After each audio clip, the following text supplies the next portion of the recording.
So, welcome back, everybody. Just a quick reminder to see where we left off last week. Last week, we met our wonderful band of heroes, Opa, Juna, Jerry, Nefel, Atalanta, and Kaliandra, all in the Sour Vintage, summoned by the mysterious bard, Kira. She promised them great fortune and great opportunity. Oh man, there's some hardcore vibrating. Hello? Okay.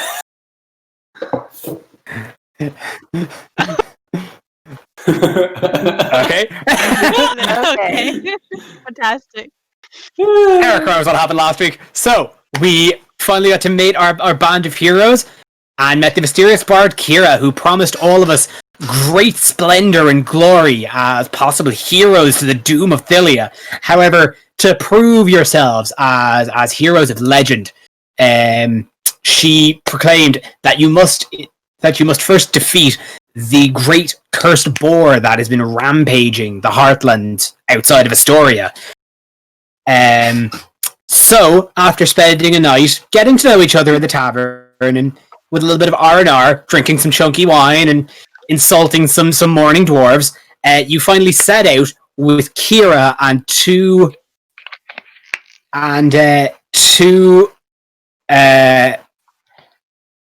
hunters to try and find the boar. So, after a very short stint of actually looking, because you guys looked real good, you finally came upon the cave of the boar, and only just as Nefel could actually get off a detect magic spell, you guys were, for the most part, surprised by the boar, who immediately charged out and gored one of the hunters, Javon, killing him instantly. And so, if we are all set up to go, we are actually going to jump straight into combat. So, as mentioned last time, where's my thing gone for Kaliandra? Because Kaliandra has 6 temp hit points because of Nefel's divination spell. So we're going to add that to the tag. Oh, would you look at that? Oh, it's beautiful. I also had this down because this is the boy's name.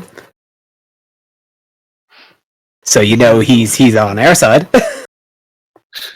So because Nefel managed to get off his detect magic spell, he did indeed anticipate the boar doing the charging you. And frankly, this isn't the first boar Atalanta's faced. So she kinda saw this coming. So while everyone else is surprised at the sudden charge, both of these are perfectly ready. So Nefel, it is your turn. The boar has just gored Javon against a tree. What do you do? How far away am I from the slaughter that just has happened? I would say, so you were outside the way. I'd say you were a solid 20 feet from the boar. Like it ran, charged, gored him, and ran to a tree. Okay. Is there how close is everyone? Is everyone basically right beside the boar? Everyone would be kind of clustered together. There was no one that seemed to split off, so you'd all be close together. But again, all about I'd say 20 feet from the boar. Okay. Nefel will, I think, step back a bit, maybe to 40 feet away. Mm-hmm. And then he's going to take out his long crossbow and give that a whirl. Let's see how that goes. Okay. I'm feeling lucky. That is a 20 not nat to hit. You hit that boar. Shoot that boar. Okay. And let's see. So that is 88. A 7. 7 damage? 7 piercing damage. Yeah, no, you shoot that boar in its goddamn face. Thank God. Oh! Actually, so I forgot to describe. So the boar itself is ragged. Like, this thing has got spears sticking out of it. It is bleeding. Fur is sloughing off of it. It is wrecked. But it is still up, standing and vicious. Okay. And as you remember from your sense magic, you sensed a hint of necromancy involved in this boar. Oh. Yeah. Bad Is there anything else you can do in your turn? I don't think. No bonus actions? I don't think I have anything. I think he just shouts out, "Get back!" Okay, so we are then going to move on to Atalanta. What would you like to do? If I'll just shot this boar in the goddamn face. Well, she's gonna very quickly draw her chakram and is going to fling it at this boar's neck and attempt to decapitate it. Oh my god. So it's a dex roll and 17. So that is a 17 to hit. Yeah, you hit. Dope. You did hit, yeah. Cool. And then that's a Chakram 1. is like, it's one of those circle things, isn't it? Yeah, Yeah, so it's like basically, Sick. It's like one of those rad frisbees. Yeah. except it's got like a hole in the middle. Knife frisbee. You know And what? can- Got it. Cool. That is Cool. 4 slashing damage. Flashing. Got it. And where's this and then boar sorry, going? I have to roll because if I roll anything other than a nat 1, yeah, it comes back to me. Sweet. That was fun. Yep. Nice. Yeah, no. This boar done got hurt. Okay, that's your turn, is it? Yeah, that's my turn. I'll Nice leave it boar. to it. Okay, so no, not the scout. He's surprised. Silly boy. The scout. Just so I know, like when we're gonna like attack, like we roll a d20, and then for the damage, what do we roll? What dice do we roll again? It would depend on. That's depending on your You'll weapon. have on the deeds with the weapon. Oh right. So it's the boar's go. So the boar, not a big fan of getting shot in the face or slashed. Is going to eye up Nefel for doing the more damage. Rude. I stepped back. Eric's Yo, very who's popular that? Eric, today. you're vibrating with excitement. There he is. Eric's so popular today. Also, those blades look fucking great. Right? They're so cool. Okay, so it is going to charge Nefel. Nefel, make a DC 15 strength saving throw. Strength saving throw. Okay. Please, oh god, what are you? Oh god. No. Oh. I got a 7. Oh Oh, wait, I got an 8. I get +1 on saving throws. Well, it is going to run full speed at you, No. dealing 6 damage. No. That's so many of my. Just running, butting you with its giant head and just grazing your side with its tusk. Not quite managing to land the hit. No, I did pretty good. Do that. The hit it wanted. Now, this boar looks fucked. So it actually takes a level of exhaustion at the end of its turn. Oh. Oh, interesting. Like, it hits you and then falters a little and just kind of... And... Yeah,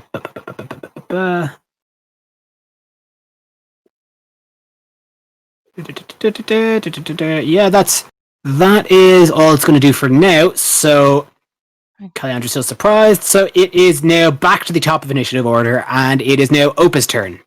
Okay. So, the first thing that I would like to ask you is, Am I within melee range of it currently? Nefeld said he moved back 20 feet, so you'd be 20 feet from it now. Okay. That is all good then. So, just where the top of the mouth of the cave. No, actually, I think I'm good. I am going. It would be away from the cave at this point. That's all right. That's all right. What I'm going to do is I am going to raise my staff, its little floating crystal in the center, and I am going to say the words, Psychopump, I call upon you, hold fast my quarry, and I'm going to cast the spell, Chill Touch, on the boar. Fuck!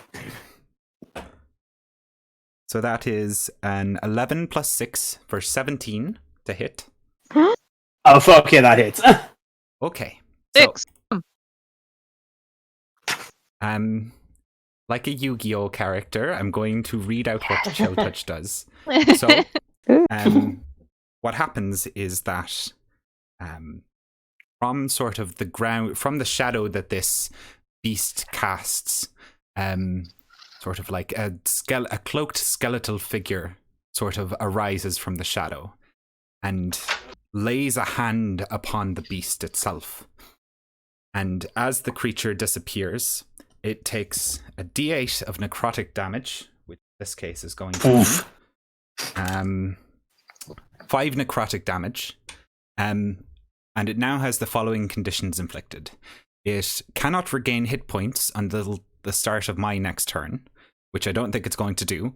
And additionally, if it is an undead creature, as we might possibly suspect, then it will have disadvantage on attack rolls against me specifically until the end of my next turn. And yeah, that's going to be my turn. You activated That's... that card. That is fucking dope. Alright. So that is, so you call down this spectral figure on this boar after hurting your new companion, and just a miasma of death covers it, and you see it just shiver as this internal chill just breaks it, causing a deep damage. And it almost looks afraid of you. So Juno, that is your go. How do I compete with that? I'm but a Big damage, humble baby. satyr. Run away! You're taller than her, so. Okay. I would like to. So at this point, where, in relation to me, where is the boar? 20 feet. Oh, still 20 feet. Yeah. Like as I said, you're all still like kind of clustered together, except for Nefel. Okay. All right. So then I would like to use my great club on this boar. You gonna run up and whap it? I would love to whap it. Yes. Love it. So I'll roll for saving throw. Yes. No. Well, you roll attack roll. That's a D20. Sorry. Yeah, D20. Okay. So Great Club would use your strength, which is 17, I believe. Yes, it's 17. No. What is your strength? No. My strength is 13. 13. So you would Plus roll a one. D20 and add 3 to it.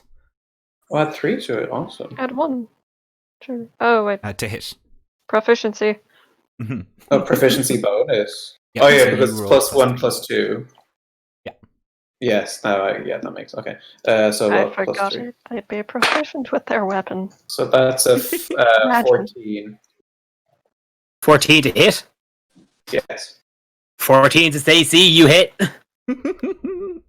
Oh wow! Really? Attacker wins. Yeah. Yay! So it is a D8 of bludgeoning damage. So 1d8 plus 1.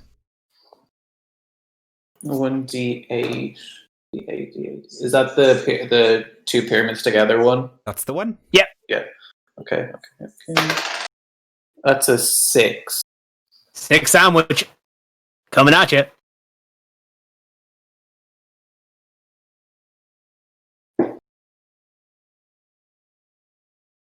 So after witnessing Opa's necrotic miasma, Juno, not wanting to be outdone in their own way, just leaps into action and with their satyr legs bounds up and just caveman style just wham, just cracks this boar just square on the head. Just, and it is mighty pissed. Oh no. So Totally understand. that is going to be Kira's turn. So Kira, not exactly looking particularly battle ready, decides to kind of takes a hide action first and kind of goes off, kind of just not so much walks as prances away into the trees. But she is going to sing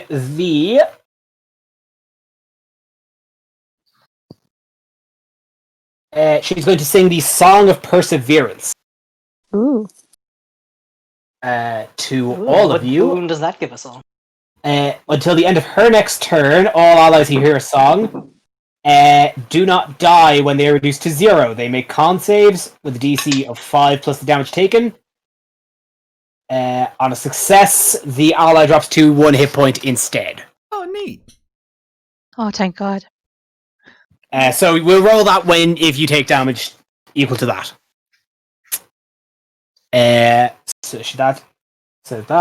That's her bonus action, and she is going to just do a quick little roll for something. Oh god, it's a death save! She's secretly a wolf. Where is my... jeez, I should have had this open.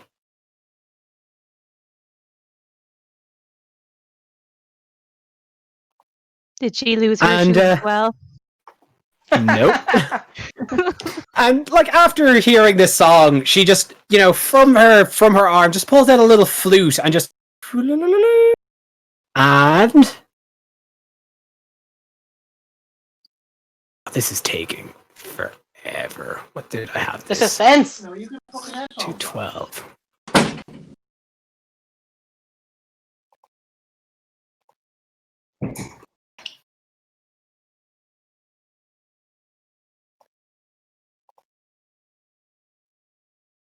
Do you know what? Actually, while I'm sorting, this is taking a lot longer to load than I thought. So we're actually going to move on to the next turn. Now I will resolve.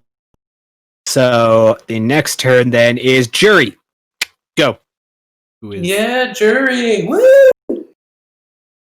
Okay, so I saw, so you said he's real mad right now? Alright, well fucking, he's gonna be a lot more pissed, so I got 40 feet of movement. What I'm gonna do is, I'm gonna run up, get within melee range, and run, immediately right back, but try to, as much as I can, spread it out, so I'm not within sort of charging closeness of anybody else. So that's what I'm gonna do. So, okay. I'm gonna kick the dirt a little bit, and then I'm gonna run straight on up. And you said there's spears and shit poking out of him. You know what I got? Yep. A big ass hammer looking thing. I'm gonna try and when you got a big hammer, everything looks like a goddamn nail, and this one especially so. So I'm gonna roll to whack. That is a... Okay. I'm going to say Yes. that if you roll above 5 of his AC, you'll hit one of the spears. Okay. If you hit his AC, Okay. you hit. But if you roll above 5 of his AC, you hit a spear. Oh, come on. Okay. Oh. That is a 13 to hit. Oh, you just miss.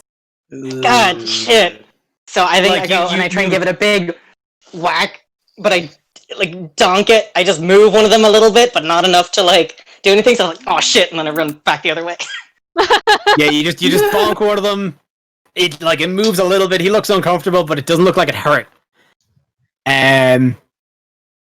So, did you say you move back then? Yeah, like I'm running, like so 20 feet away. I have 40 feet of Yeah. movement. I'm using the first Yeah. 20 feet to go up within melee range, Uh-huh. the other 20 feet to go back, but not to exactly back where I was, but to just like try and spread myself out a little bit further then, so we're just a bit more spread out.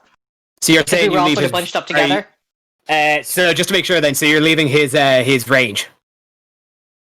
Yes. Does he get up? Okay. He's going to take an opportunity attack then. All right, fuck yeah. Give it a go. Like that if it's on your turn. Yep. If you leave their attack range on your turn, they take an opportunity attack. Same way if an enemy runs away from you on their turn. Boo. Now they can only He's do that gonna- once per round. So, Okay. Yep, that's his reaction. mhm. So, oh yeah, that's a dirty 20 to hit you. Oh. Yeah, I think that'll do it. Yep. All Alright, so he what do you did. got? He's gonna graze you with. He's gonna just as you kind of nimbly try and run around him to avoid In my charge chainmail? range from everyone else. In your chain, he's gonna just swing his head and just kind of catch you with one of his tusks for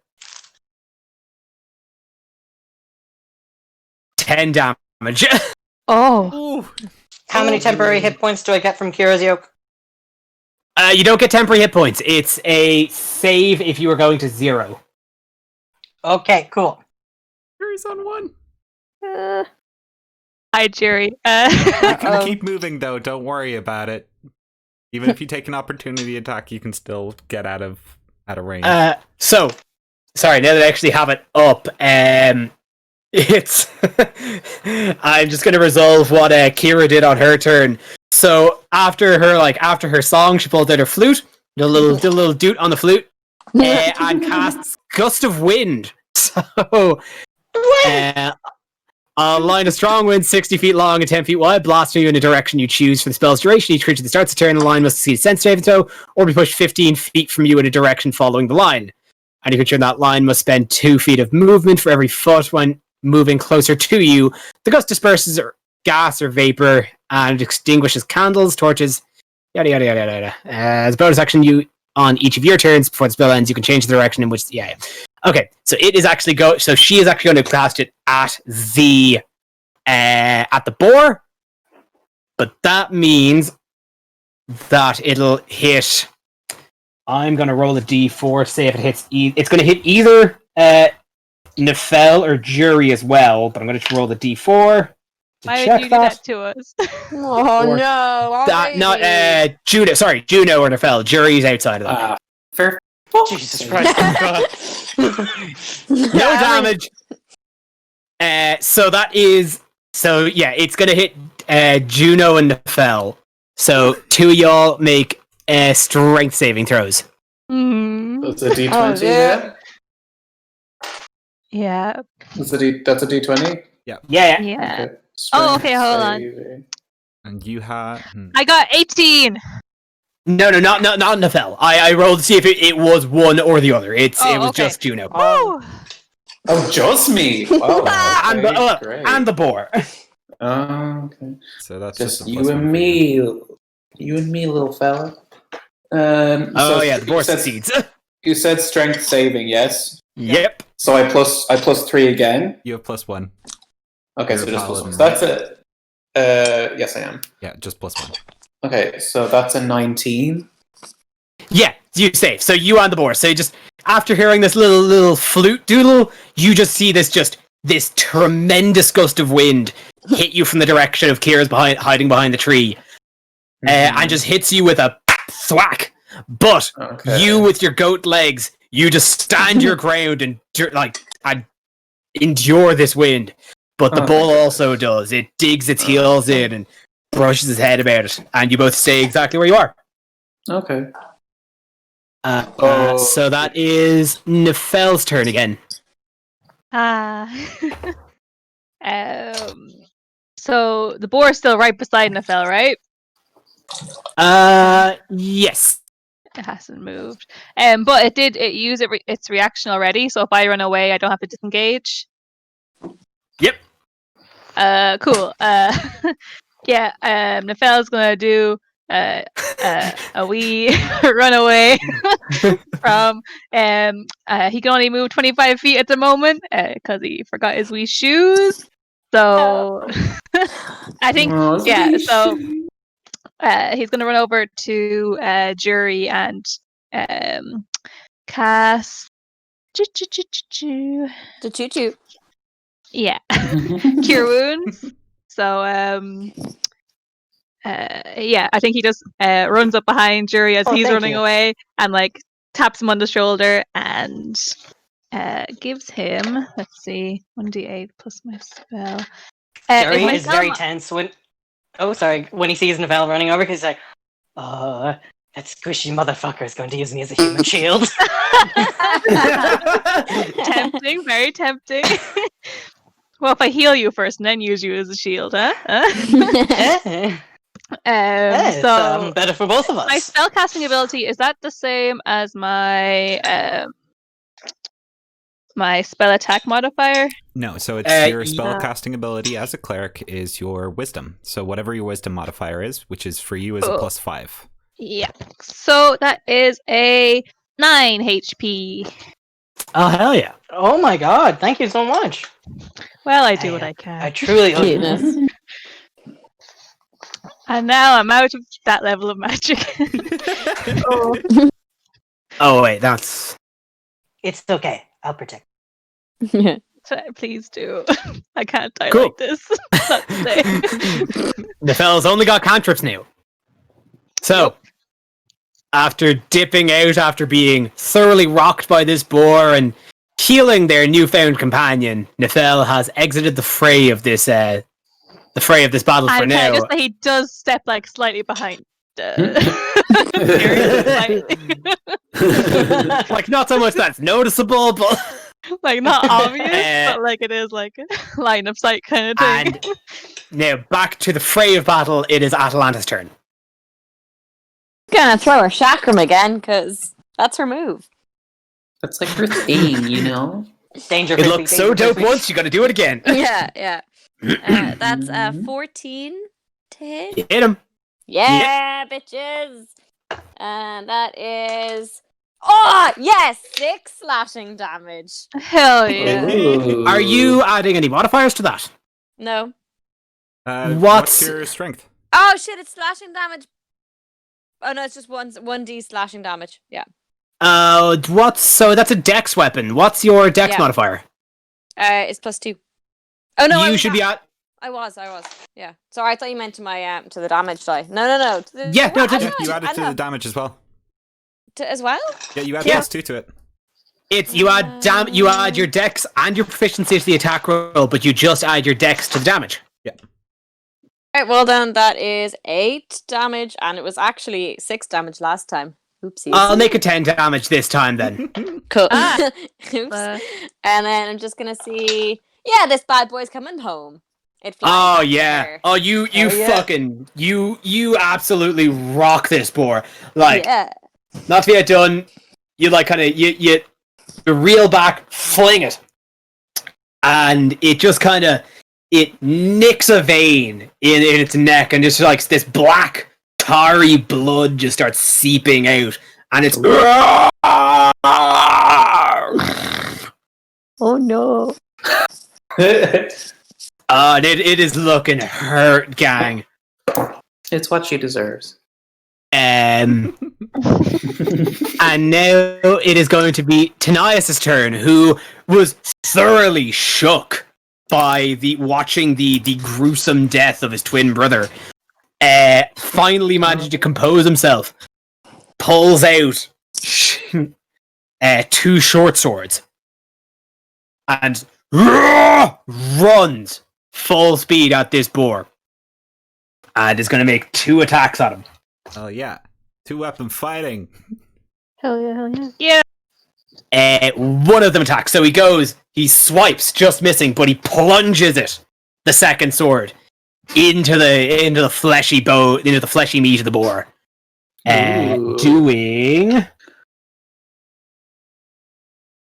max damage. That's 8 damage. Ooh.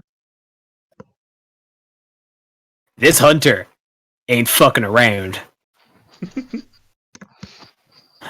And that is going to be his turn. So he's up in the fray. And that is the boar's turn. So the boar, just absolutely getting just wrecked in this past round, is now thoroughly pissed, and I suppose now is particularly pissed with the dude who just plunged a sword into him. So he's going to just try to slam him with a tusk, which is going to be a miss. So he goes, and, just after having the sword pushed into him, he reels his head up and just kind of slams down on the ground. But Chanias managed to duck just out of the way just beforehand.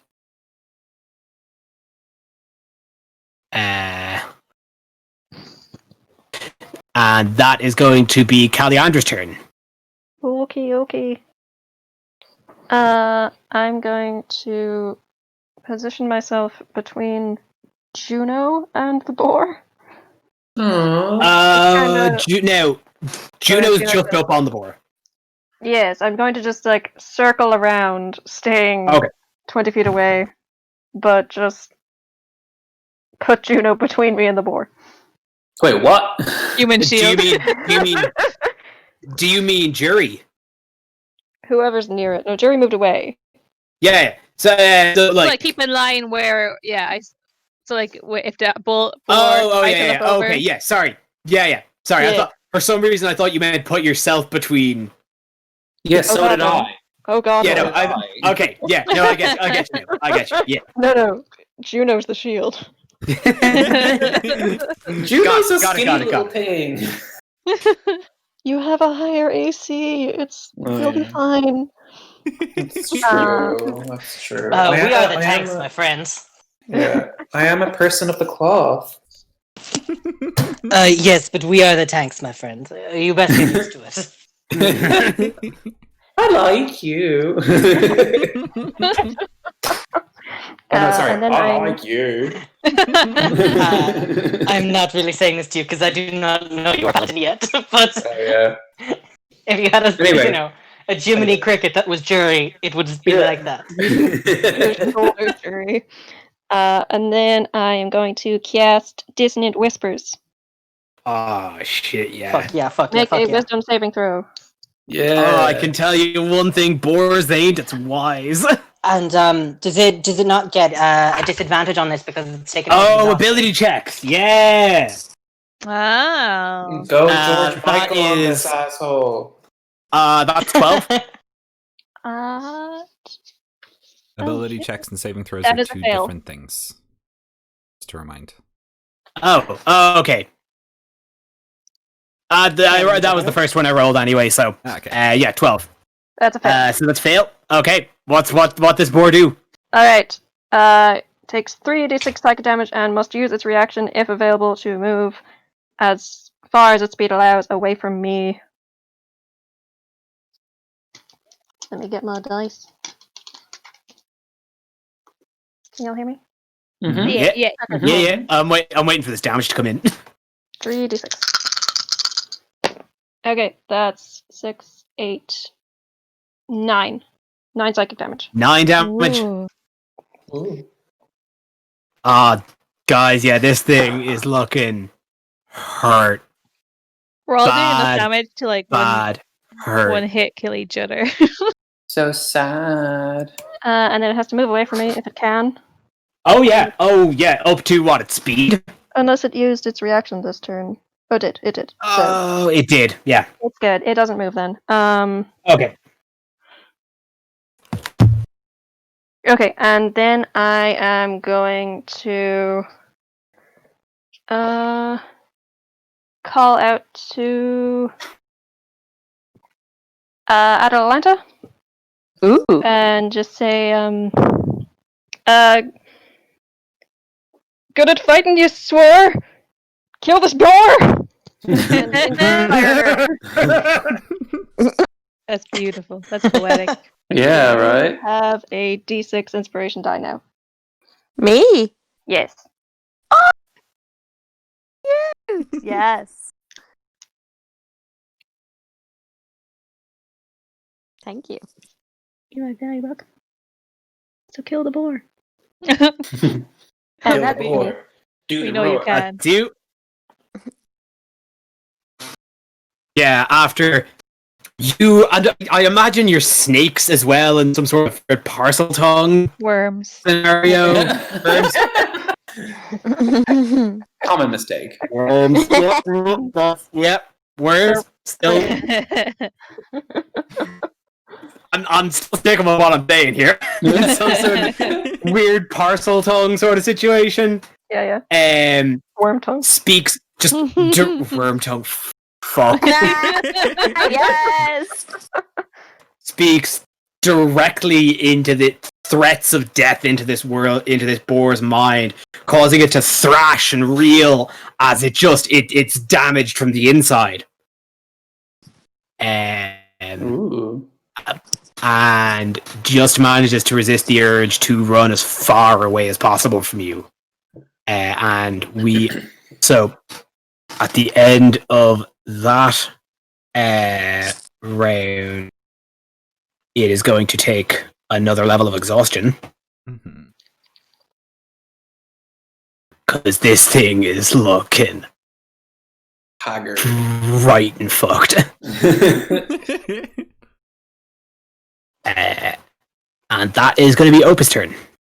Okay. Well, I could use one of my spell slots, but I think I will use the most powerful cantrip of all. Friendship.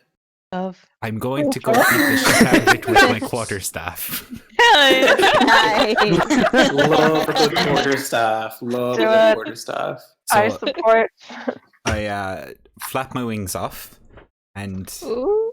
take lightly into the air, twirling my staff as I go, and I'm going to swing for this thing's head. That is an 18 plus 5 to hit. Oh, yeah. Oh, God, yeah, you hit this boar. Wait, what was that? 18 plus 5 is 23. 23 to hit, and Thank it is you. going to be... Fuck. It don't matter, you hit this boar. That is a 7 plus 3 damage Yeah. to Okay. attempt to KO this thing. Yeah. So you're non-lethal, is it? Huh? Non-lethal or lethal? I'm not trying to be non-lethal. Okay, sorry. KO, you confused me with KO there. That's okay. Okay. So, Kill off. Kill off. this so after Calyandra just whispering just damaging psychic energy into it, you see that this boar is hurt. It is reeling, it is damaged, it is slow. You see it almost hurting itself through the grievous wounds it suffered even before and during this battle. And Opa confidently struts up and just crack across the back of the skull with a quarterstaff, and the boar head crush hits the ground, and you just see it daze for a sec as it falls. Poor bastard didn't stand a chance.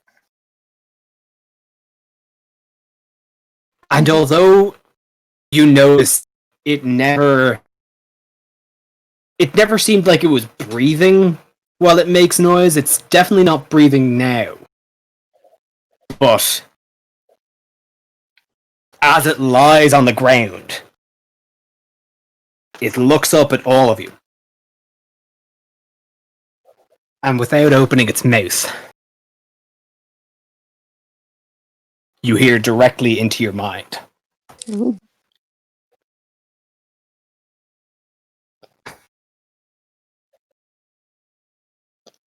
Know this, mortals. Your sins cannot be atoned. An ancient power sleeps in the heart of Cilia.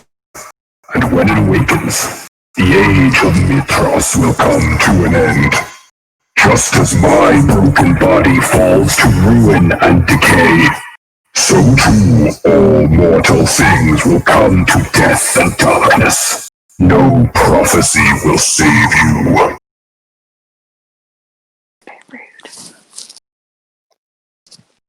I just got you. And then you see its eyes close. And it is dead. Yay! The evil is defeated. I felt like hits his head twice and rubs his ear. Turned my own scale back on me. And I've moved us out of initiative. I hope that was the correct call. Yeah. I'm just fixing that up now.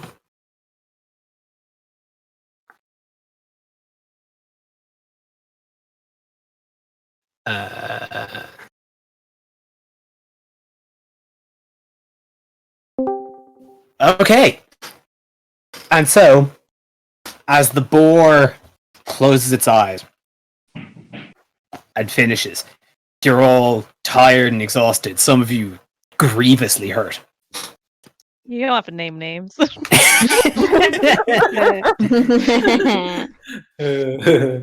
Kira is going to bound Hang on a out sec. from.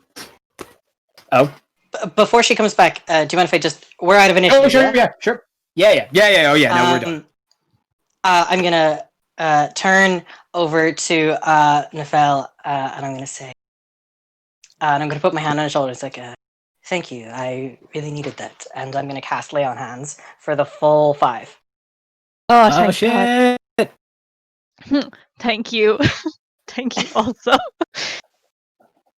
We'll help Oh. each other. That's the wrong way. Nobody else need any healing, that's all I got. Same here. All out.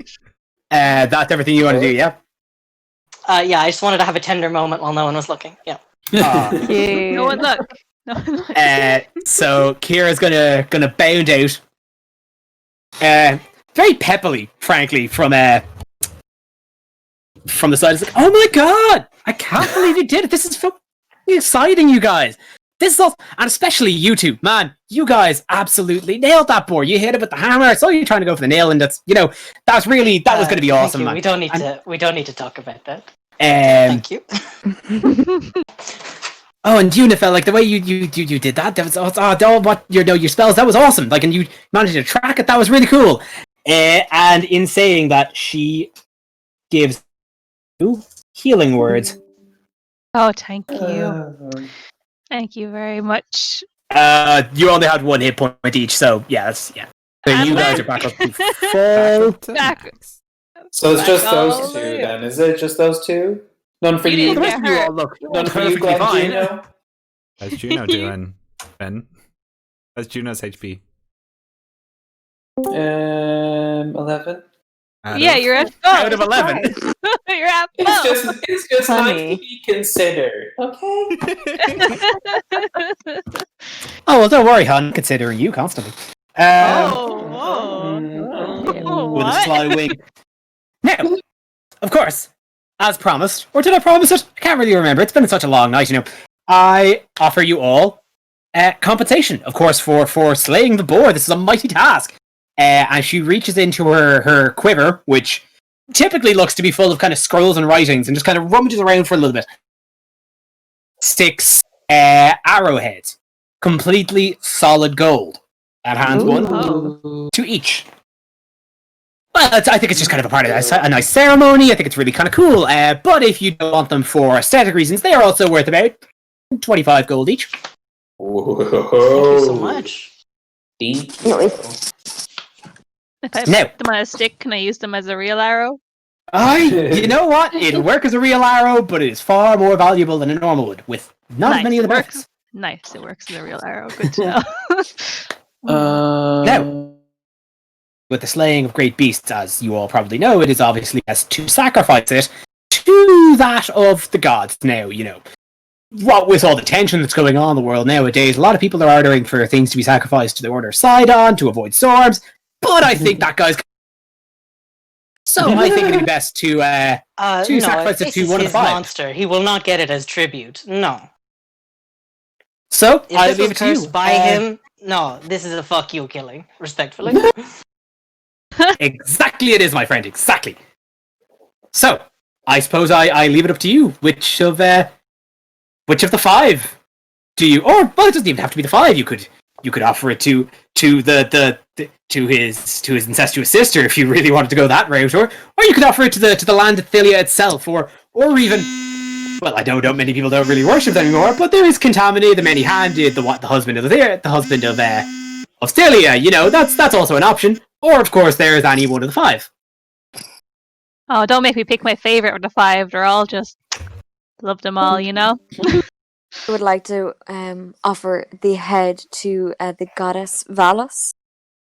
Oh yeah. Unless anyone has any objections. No, she's great. No, I'm a follower of Valis, so She's definitely one of my top 5.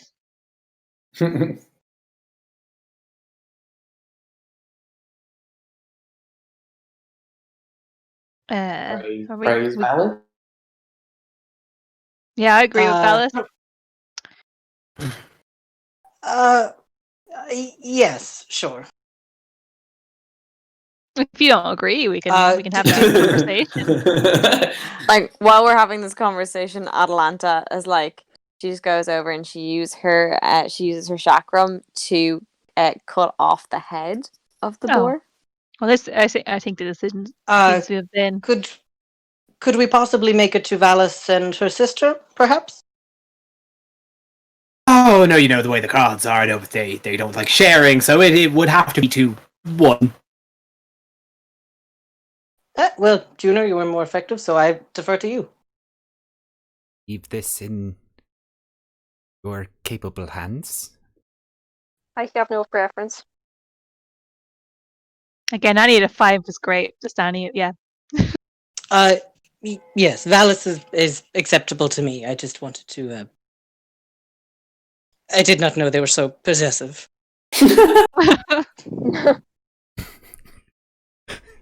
Okay, well, Atlanta, love the fact that you're taking the initiative.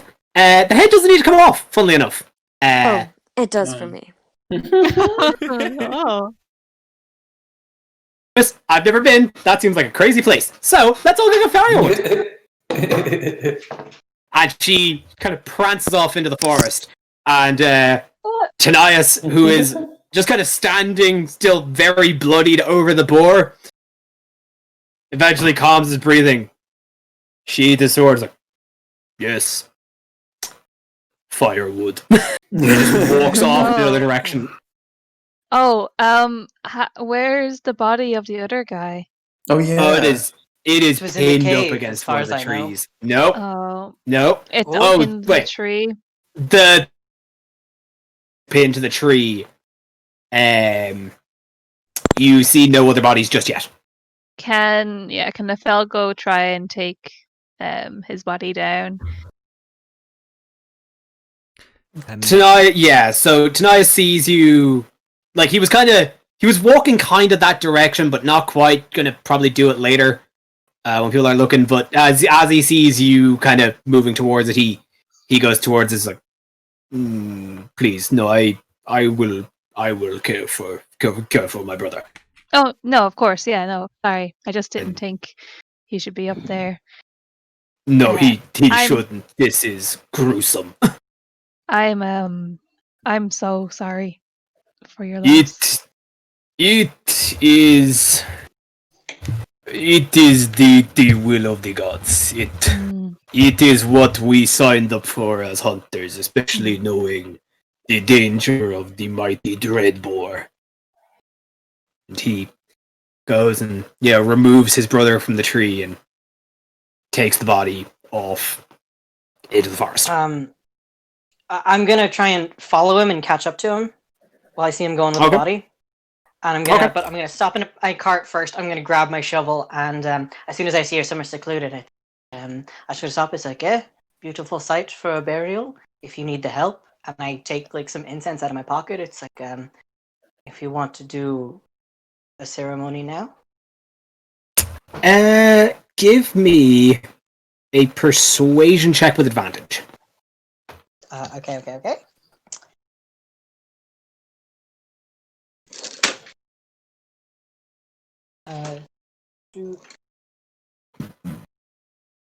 14. And then, hang on, 14 plus my persuasion, so that's 17 plus 13, so 17. 17? Yeah. He stops and he sees you and just starts weeping uncontrollably. He's like, yes, I think perfect spot. I for go over and burial. I affectionately pat his shoulder, and then I put them all down, and I just sort of have both hands on like the shovel, and I'm like digging a shallow grave, and I'm like not looking at him the whole time, so he can keep crying. He has his own like hand trowel. He's crying, but he's still gonna kind of give you a hand digging. Oh fuck.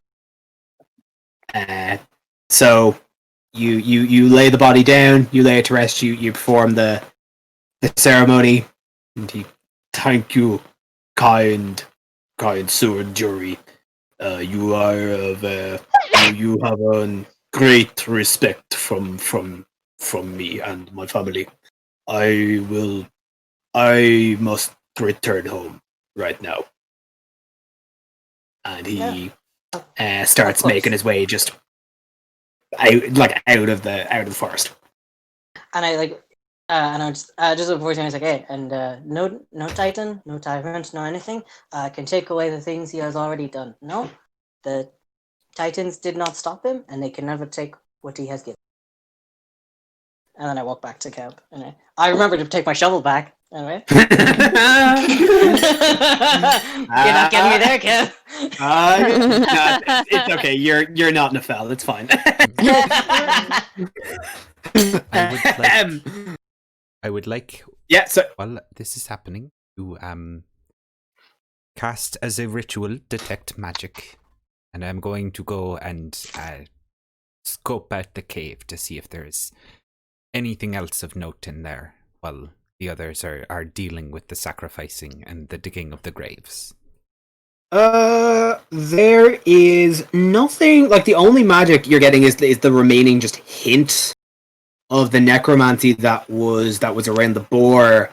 But there's nothing really magical in the cave. You said you were gonna have a look around? Yeah. Okay, cool. Make me a quick investigation check. That I can do. Fucking lane this 8. That is 10 plus 4 for 14. It is so Very weird hearing you not. It is, yeah, it's so weird hearing you not roll a fucking 26 for an investigation. What do you mean? Sorry, so I'll... plus 10. Sorry, what was that? That was 17? What was that again? 14 altogether. 14. Okay, yeah, perfect. So you walk in, and it is just a dreadful sight. Like, it is full of water, of gore, of excrement. Like, it is a dirt zone that this boar was living in.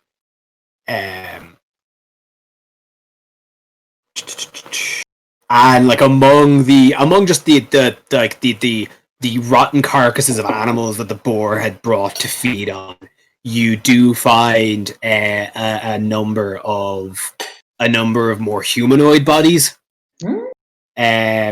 One of particular note is a single dwarven body that does look very very fresh, very new. It would be. Thank God we couldn't bring back all those corpses. It is you. Fuck.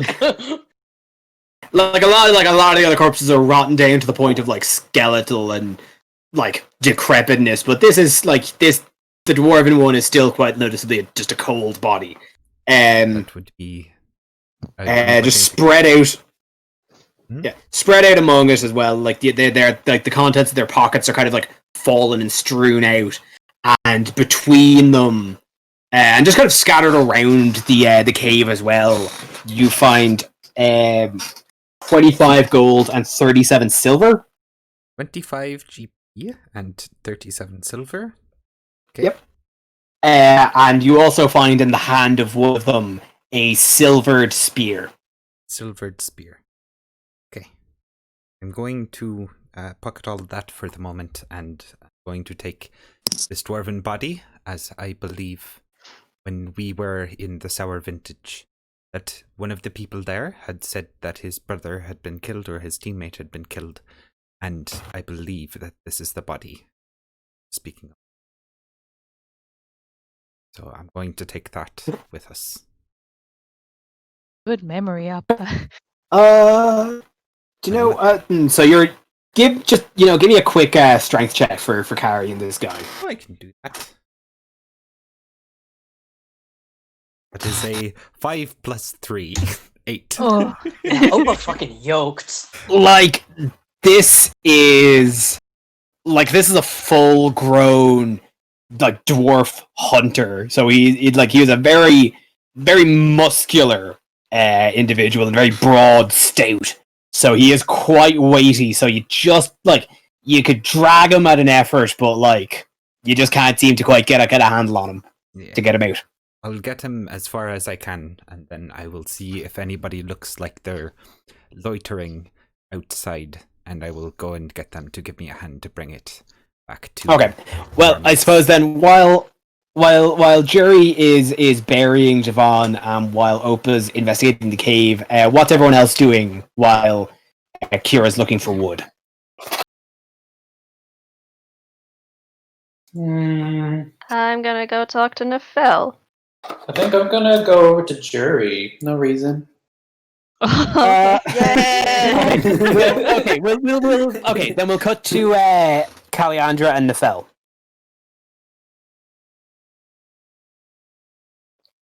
You can kill me, Callie, now. I think after killing a boar, you may as well. Oh, Also, great. Did Thanks, you mean Callie. to not wear shoes to this? Not where? Oh. I guess I didn't realize I wasn't wearing them. That's a good point. Huh. And Nefel takes off his backpack and kind of looks inside at the very empty contents, and there's no shoes in there. He's like, I'm sure it's fine. We'll get you some new shoes. That's a good idea, yeah. Huh. Or find your old ones. I wonder where No, I have no idea where I had them last, huh? Did I have shoes the first time I met you? Do you know? I assume so. Okay, I didn't cool. think to check. I assume people are wearing shoes. Yeah, I think people usually do wear shoes, don't they? Isn't that You were really good okay? at You can't ask that, you're not here.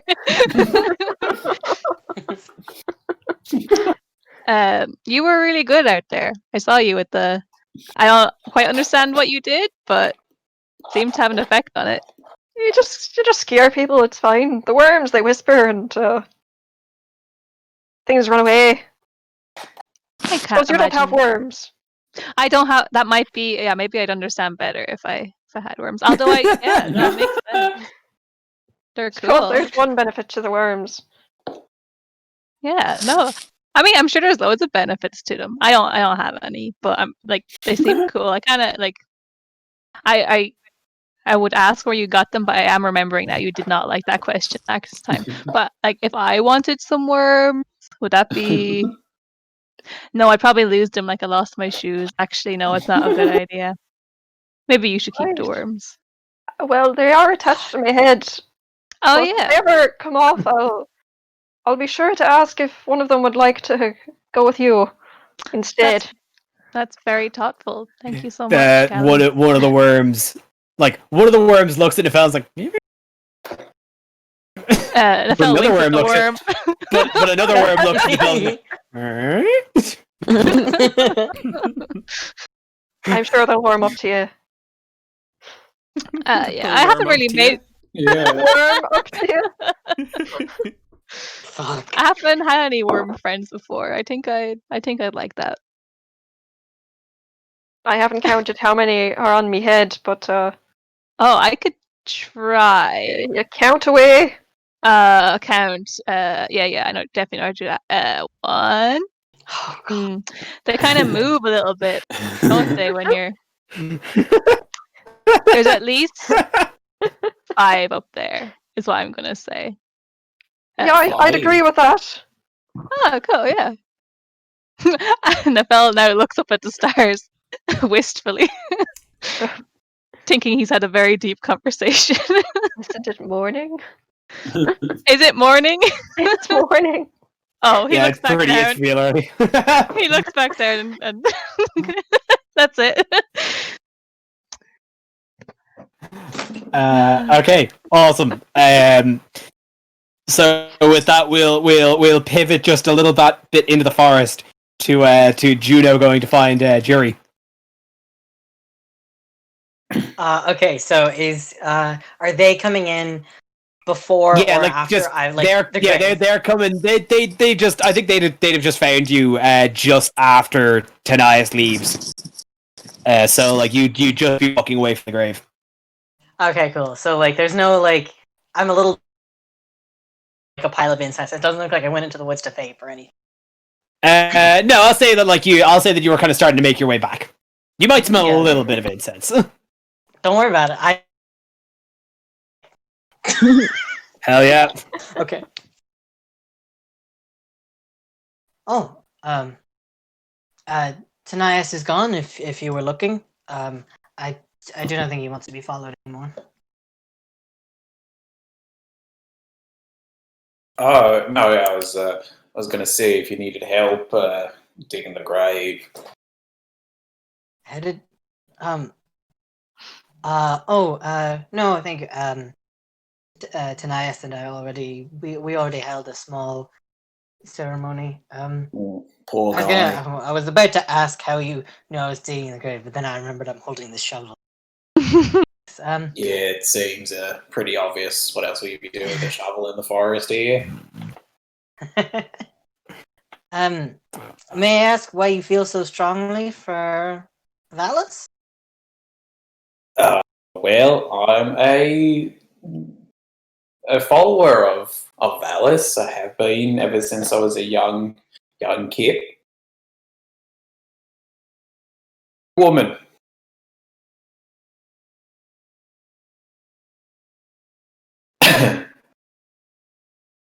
Oh, that's yeah, that's very nice. Do you happen to follow any of the 5 deities? Yes, I do. I am from the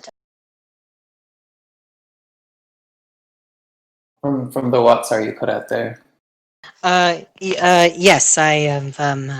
I arrived here from the temple. I have been there for about a few years now. Temple of what?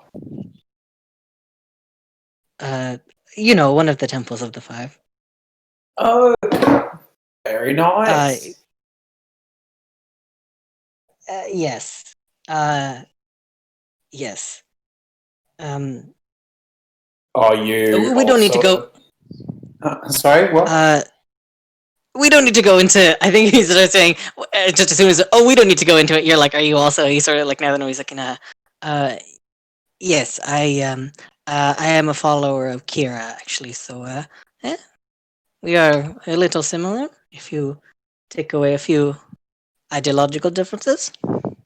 Oh, you're also a paladin as well.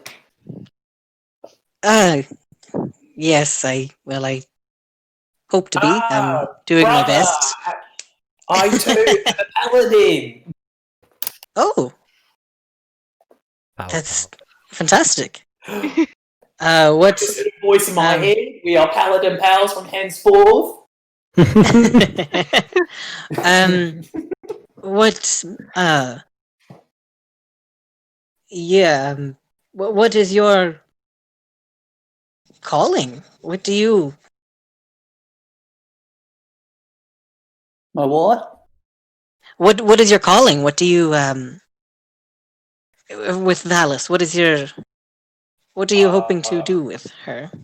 Well, actually, while I am a follower of Alice, I have separated myself from the community for a while now, and I'm making my own way. However, in the name of Valis, praise be Valis.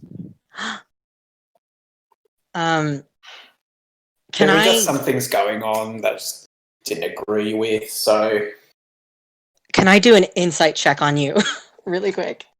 I don't think, are we there I yet? want to see if you're. I want to see if you're lying. Hold on, are we there at that level yet? I don't. I'm not asking. Let me look at your insight checks. So, I think I'll say Eric make an insight check, and I'll roll that, and then I'll leave Finn to decide if he wants 13. to. Okay, 13. So Finn, I suppose, do you it's want just to find out if you're lying or not. Do you want to So contest whether or that? not I think you're lying. Do I want to? Does that mean like? Do I want to be like? Do you want to lie? Do you want to lie and then roll deception, or are you just being open? No, I'm just being open. I'm chill. Okay, so then once no reason to that lie. happened.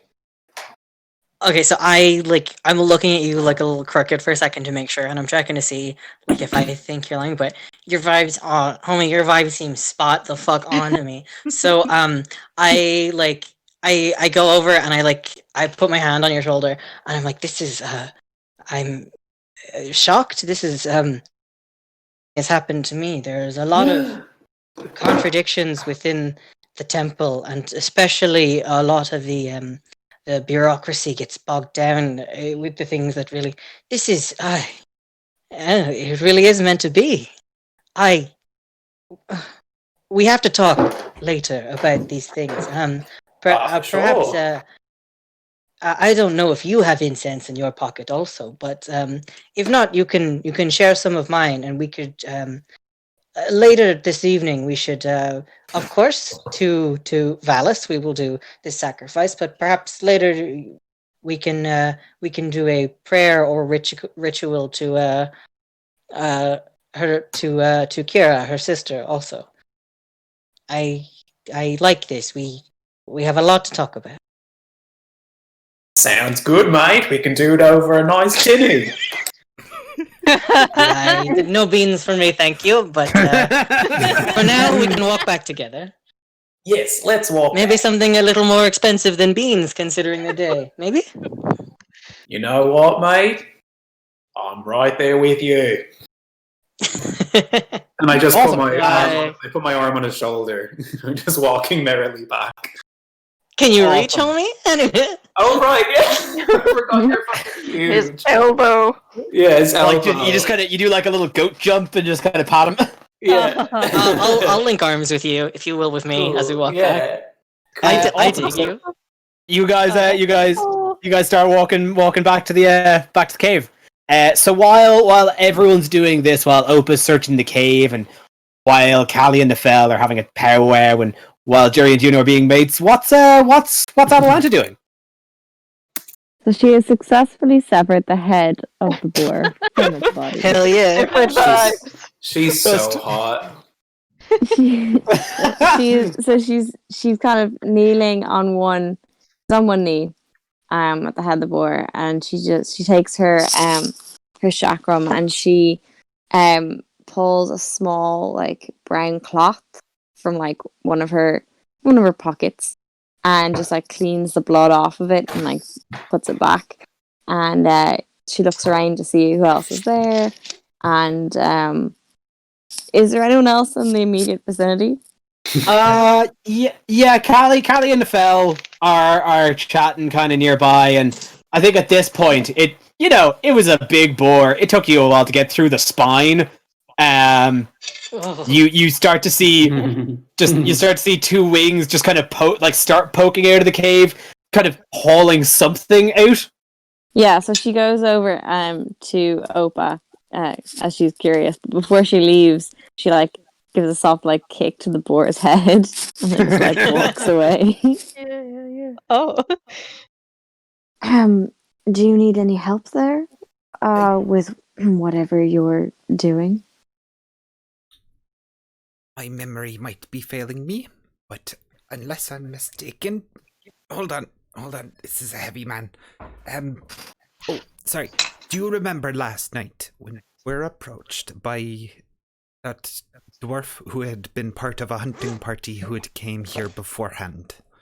Yes. I believe, given the freshness of this particular body, that this was his fallen companion, and I thought it might be a gesture of kindness, perhaps, to return it, but maybe buried by his kin, rather than left to rot in that cave.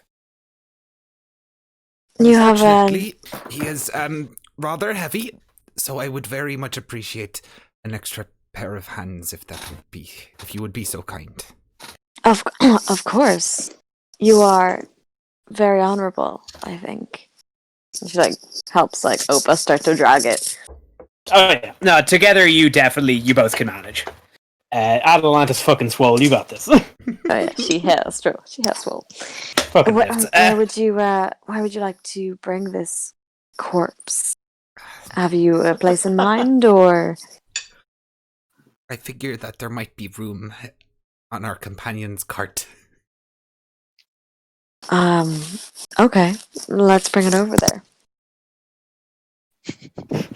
So you bring it over to the cart. I think the important question Kev, not for narrative reasons, but just for my own personal reasons, need to know is, do you lay it down on the bottom, or do you prop it up in one of the seats Weekend at Bernie style? I feel like Atalanta is throws it up like a sack of potatoes, and then Opa kind of awkwardly puts it in a seating position. Yeah. Just up against the back of the wagon.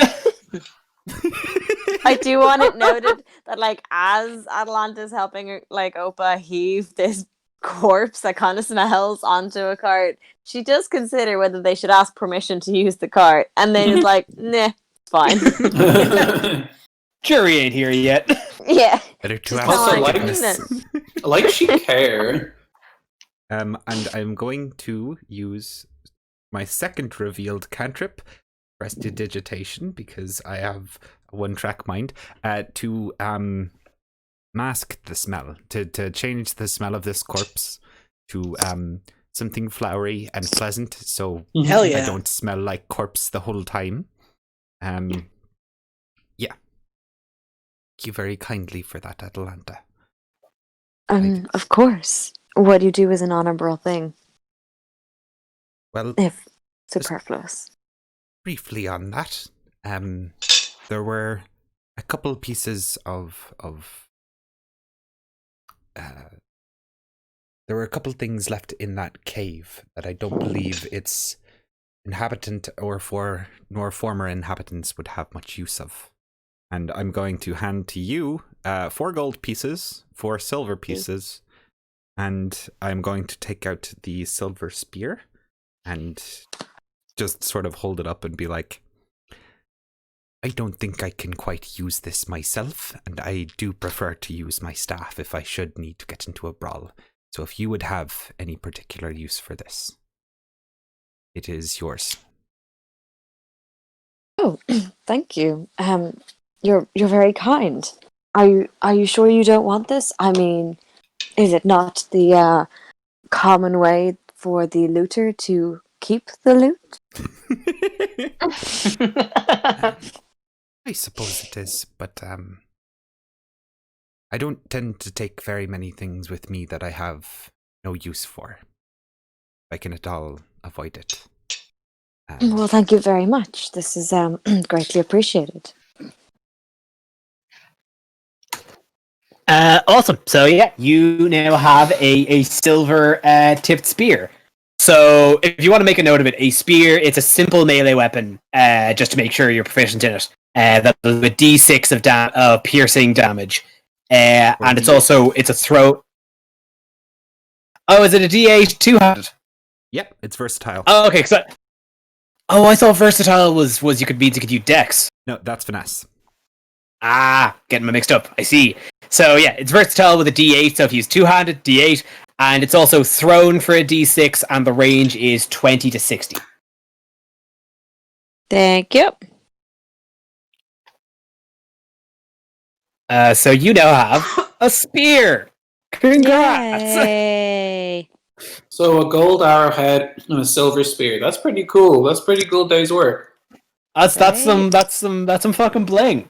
Okay, so So, as you're handing the spear off, Nefel and Callie just finish off their conversation, and then Jury and Juno start kind of heading back into the fray. And just about that moment, you see Kira walk back with just a with a sack kind of at her side, and she's like, "So I'm the other one that got wood, yeah." Well, it's a good thing I got enough. It's fine. Don't worry about it. It's chill. It's cool. It's cool. It's good. It's good that we're all making friends. When someone tells you not to worry about it, that is the exact time to worry about it. But it's like she's carrying a big old it's a big bag of wood, so she's like, "Well, Sylvie," and just starts kind of spreading it around the corpse of the boar, and just kind of moves the head kind of back towards where its neck was, just to kind of keep it in line. just to Nefel picks up a couple of twigs and puts them beside the I think you kind of have a good thing. And she weaves it's because a little spriggling twigs. She kind of weaves them into the boar's knotted hair. And kind of giggles to herself. Cool. Then just kind of pulls out a little sachet of fragranced oil, spreads it on it. Nice. And I suppose Atalanta or Juno, would either of you prefer to do the burial rites to Valis? You can do it. Are you sure? It seems more fitting for you. Finn, I'll just I won't make it. I won't make your role playing. I'll just say that you do know, as a paladin of Valis, you do know the funeral rites for sacrificial burial. See, yeah, I'll do it. Thank you, Atalanta, for giving me the opportunity. It's an honor just to be nominated, Yeah, cool. Thanks, Kevin. So she coats the body in oil, surrounds it with wood, and hands you her tinderbox, and you strike up the spark, set fire to the boar, and speak the sacrificial rites, offering this glorious kill to the mighty god of the five of wisdom, Valis. And the boar, the flames, what would have been a kind of a natural kind of a dark hued crimson, erupt into a glorious blue for a second, as it engulfs the body and quickly burns up the hair and kind of eats away at the meat and the insides, and very quickly just even takes the bones and grinds it all down to an ash, and a sudden gust of wind carries the ash into the air and just drifts off into the sky as it disperses. And as soon as the sacrifice has been taken, Kira's like, "Wonderful! I think that is that's the job. Oh my god! Versi is right. Holy, this is incredible. You guys are heroes. This is amazing. I can't wait to make poems." And then she while talking, just kind of pulls out a quill from. She has a belt with a quill in it, and then in one of them is a little thing. That she also has a little pot, so she unscrews the pot that's tied to her wrist, and immediately pulls out one of the pieces of parchment from her quiver, and dips her ink into her belt and dips her quill into her ink belt, and just kind of starts saying, "And I've got to write this. Oh, this is going to be a song of the mighty heroes that will save the doom, and this is going to absolutely slay in the vintage." And she almost forgets that she's talking to you, because she then just starts walking away as she's talking. And she just kind of And she walks and she just kind of gets up into the back of the wagon and is just kind of just scrolling and just kind of humming melodies to herself. She's just sitting in the wagon now with his corpse. She does not acknowledge the corpse. She came with a horse too. I think the fell gets up after her and looks and notices the corpse. Horses and riding it. Well, horses and riding animals are so fragile. Like, I probably died while we were here. Okay, I'm not gonna look in the back, and I'm just gonna go right up to the driver's seat. I'm gonna look and see if I can see that horse. Yeah, no, the horse is just loosely tied up. Well, like not tied up, but like the rein was kind of left over a branch, so it's just kind of it's there. It's it's passive. It's a horse. Maybe we should bring the horses with us. Whose horse is it? Is it just horses left here? It was Kira's horse, right? Oh.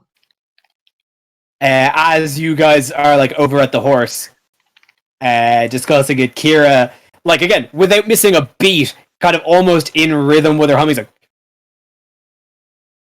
and the horse kind of nudges its head, gets the rein off the branch, and just kind of walks, just kind of trots over to next to the carriage. Oh, Alpha, can your horse do that?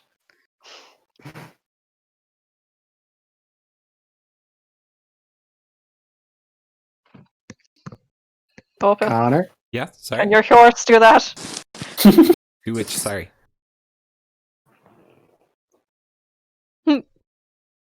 Can Nigel untie himself? No. I don't believe so. Wait, I'm going to go check on Nigel. Hold on a moment. I'll be back in a second to let me. I'm going Take to, your time. I'm going to go fly up a little bit. I'm gonna get some air. Try and find where my horse is. No, like Nigel, no. Like as I said, like we kind of tied them all off together around the edge of the forest. So like Nigel's with the rest of the pack. Okay, all right. Everyone has horses. I don't have a horse. Jury, Javon did die and he had a horse, didn't he? Oh. So there's a spare horse. Two spare horses actually. Tanias walked off. Oh, he's gone. There are two horses here. Maybe we can let the horses free. Or we could You know what? They are not my mounts. They are not my problem. This is I'm going to go and sit myself ready to ride the mule and the cart and the wagon back to the vintage. You all may seek out travel in stolen mounts should you wish to, but that is not what I will be doing. I didn't mention it on stream, but it's like a cowboy type wagon. So it's like a cart with seats in the middle with like a cloth sort of over thing at the top.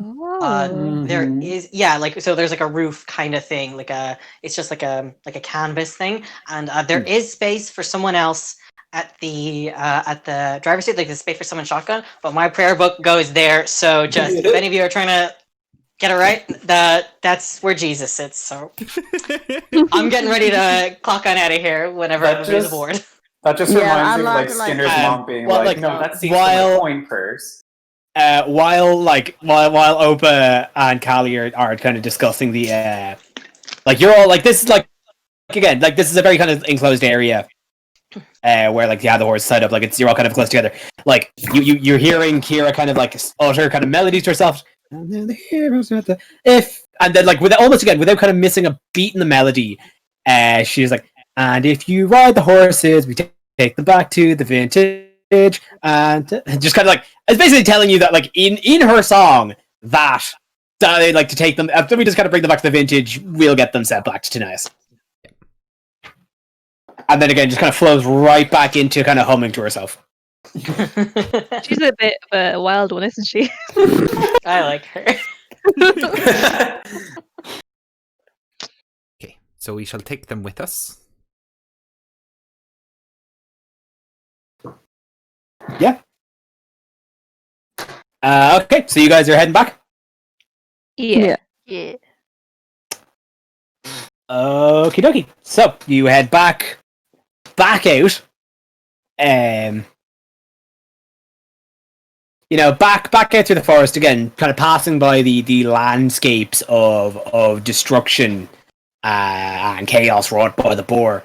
And as you pass by kind of the first little town, again, with houses broken and trenches dug, you see a handful of people just kind of going about their day. It's not uncommon for them to see a traveling wagon pass through. But Kira, again, she's been riding this whole time, kind of catches a flash of people outside and just immediately just leaps up and over whoever she's sitting next to at the end, at the open end of the wagon, and just kind of hangs out the back of the wagon. It's like, oh, the people of Thylia, your heroes, the great boar slayers, behold, the saviors of your land. And people kind of start looking, just like, what's going on here? Fell wings. I brushed my worms.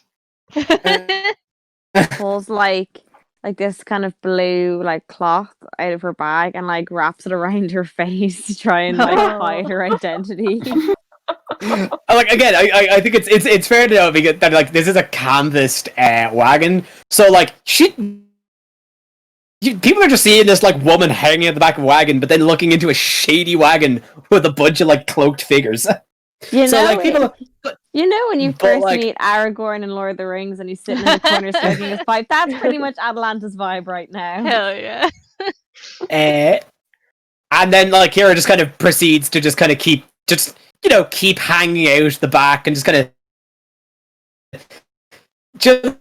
people want to sit on the back of ducks as they're moving like that, just kind of legs hanging and dangling. It just kind of starts singing tales of heroism. If anyone makes eye contact with me, I do the thanks for letting me cross the street head thanks nod that you do. A little one finger nod, wave. Yeah. Yeah, it's when you let someone cross, a pedestrian cross. It's thanks. Awesome. And yeah, and this is the state you're in as you track your way back onto the Tower of Vintage. And I think we'll take about 5 minutes there. Cool. Hell yeah. I'm moving us to intermission. See you in 5, 10.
And we're back. Hey! So, with much rejoicing and much singing from Kira, you trundle your way via mule with the two you guys brought the two hunters' horses, yeah? Mm-hmm. Yeah. They're tied off the back of the carriage, and Kira's horse is just trotting along alongside. And actually, just like at one point, she kind of hangs off the carriage, just kind of slinks onto the back of her horse, and then keeps kind of spouting her song. So Opa, you want to have a little moment before we arrive at the vintage? Yes, I just wanted to make sure that I took a look through that cave while we were there, and I found a couple of coins and various little bits and bobs.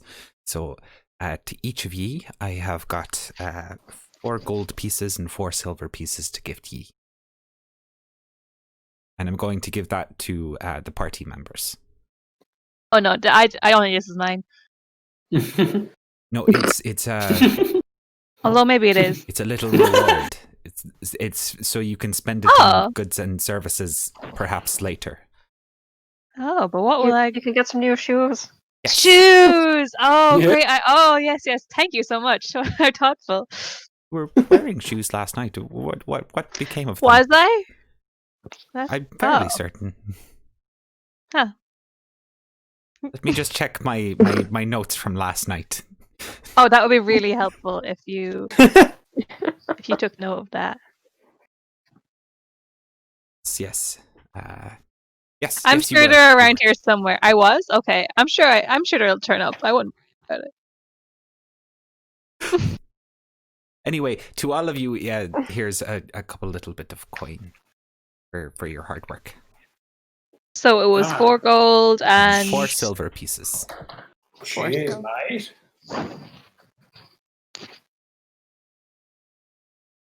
Awesome. So after getting your little extra tip on top of your golden arrow for a job well done, you all come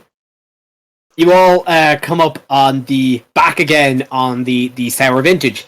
Now Kira at this point has trotted on a little bit ahead of you, Jury, you and your mule, and by the time you actually arrive, cresting over the hill, it's like mid-afternoon. It's still pretty early, but Kira has managed to rouse everyone that is currently in the vintage out to the front, as she hails and welcomes the heroes of the Heartlands, the slayers of the boar, those of legend, as she stands on her horse and proclaims you as the heroes that will save Thylia.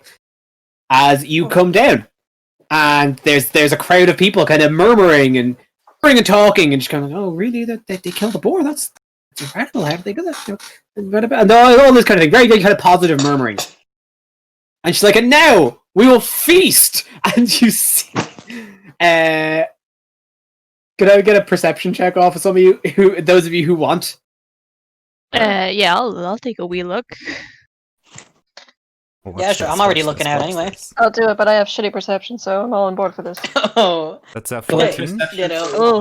I got a I got a 3. 3. 16.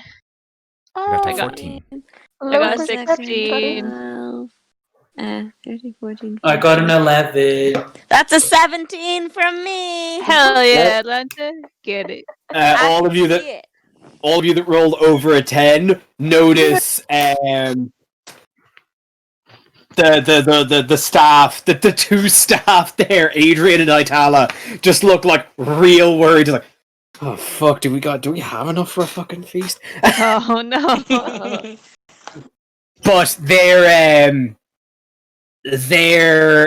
worries are then soon very much dissuaded, as Kira, in a very fluid motion, kind of flips off her horse but in doing so, in one like circular fluid motion, grabs a little satchel that was attached to the side of her horse, and just kind of in one spiral motion underarms it at Adrian. And while it looked very light in the toss, you see Adrian kind of grab it in the gut, and it's kind of as he opens it, and it's just a sack full of just gold and silver.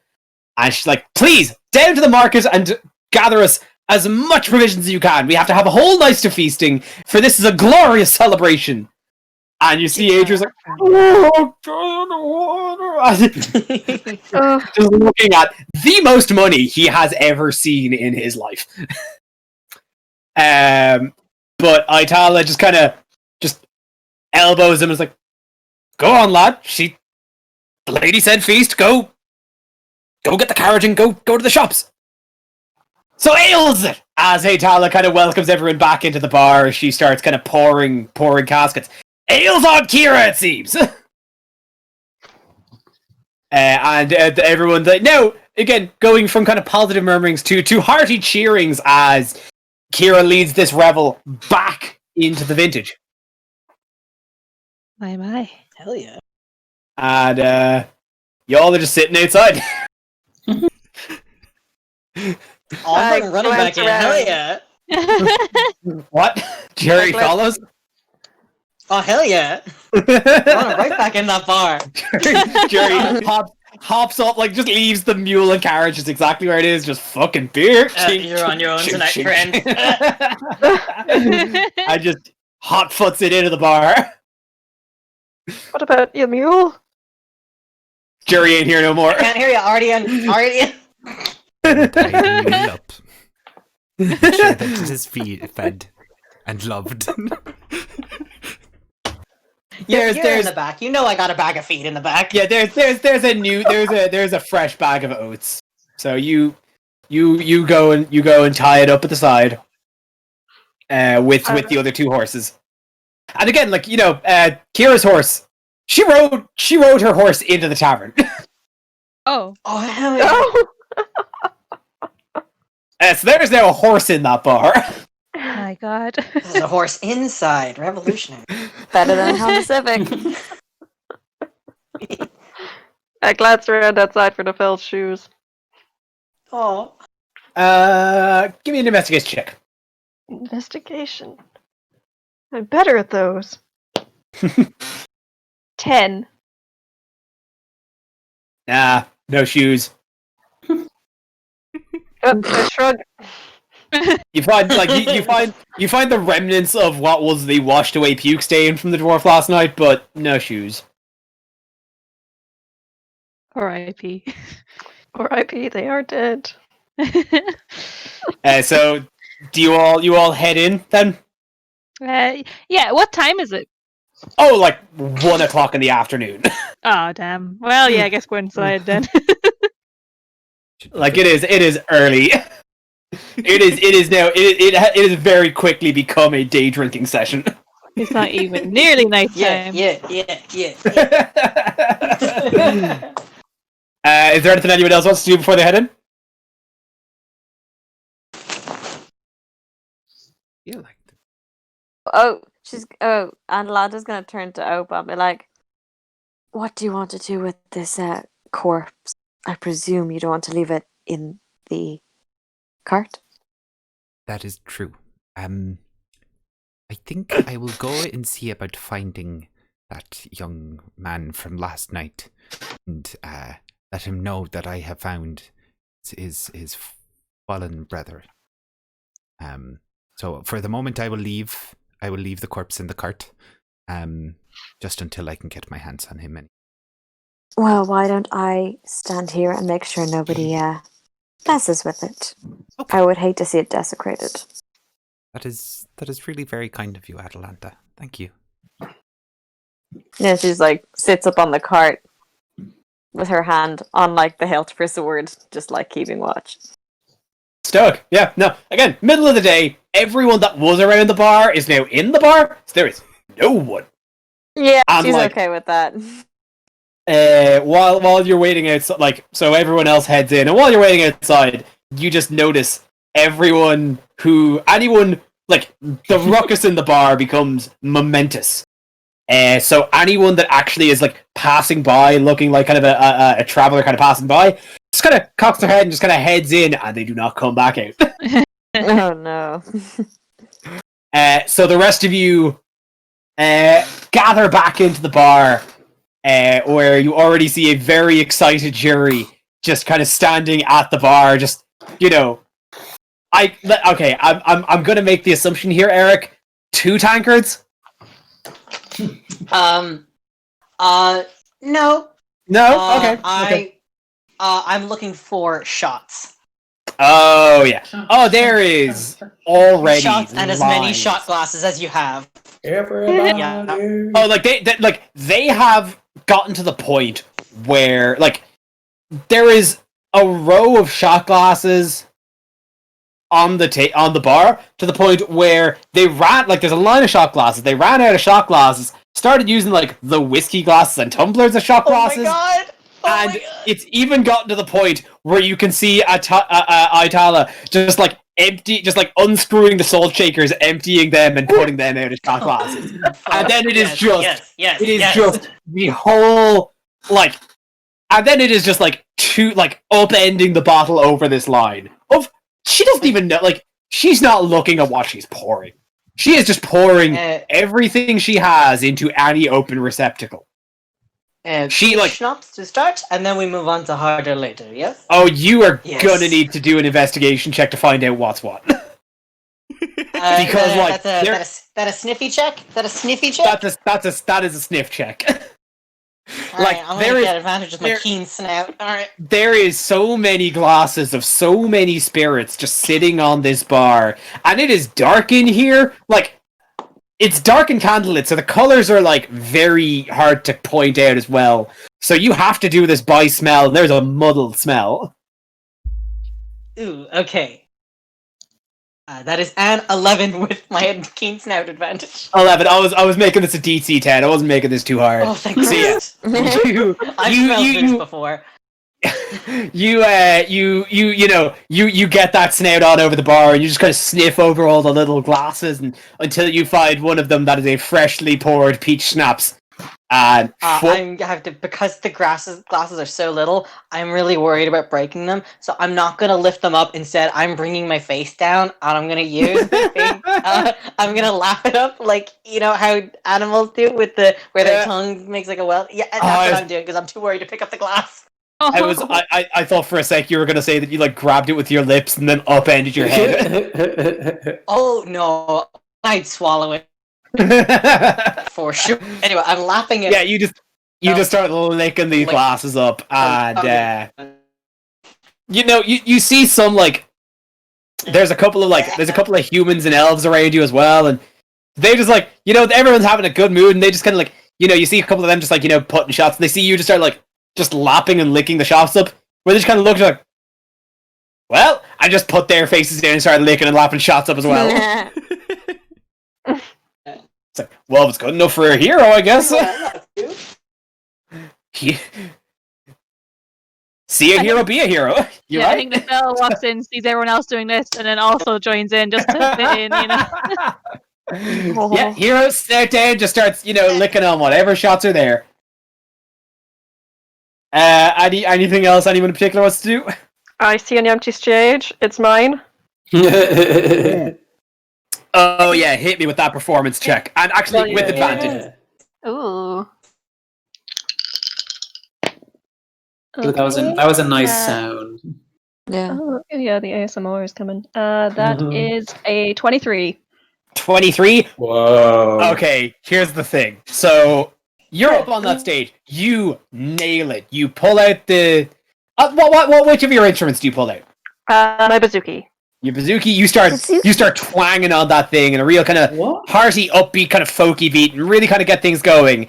Thing is, while you're on the stage, you gather a fair crowd of revelry, and you fill the air with music. Kira is standing in the middle of the room on a horse, and she just rolled a nat 20. Ah!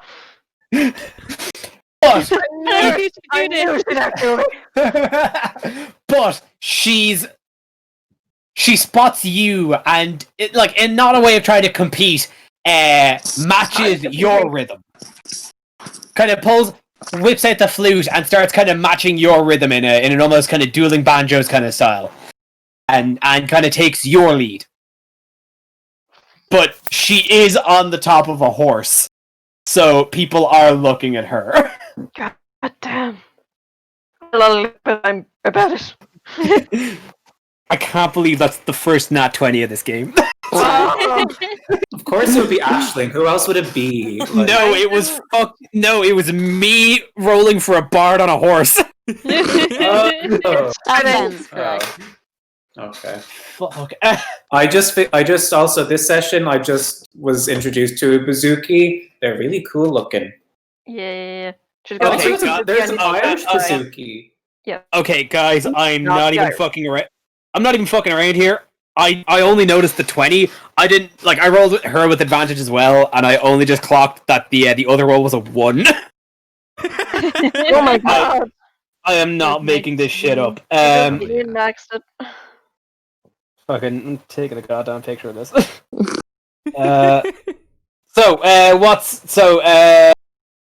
Juno, what are you doing? I was gonna say, I noticed this array of alcohol, so I think I'm gonna forego my tinny, and I'm gonna look at what my comrades are drinking tonight. Oh, I tell you, everything is on the table. The whole 9 yards. Like everything is out and just being drank. So like fucking dealer's choice. Honestly, if anything, it is less of a matter of you deciding on what you drink, as just picking up whatever's in front of you and just guessing what it is. Well, you may call me a bit of a daggy for the alcohol. So, what are we having tonight? Oh, well, I know it's still early in the afternoon, early in the arvo. You just hear Itala kind of over, like, don't matter what time it is, it's a fucking party now! Pouring. Yeah. Woo!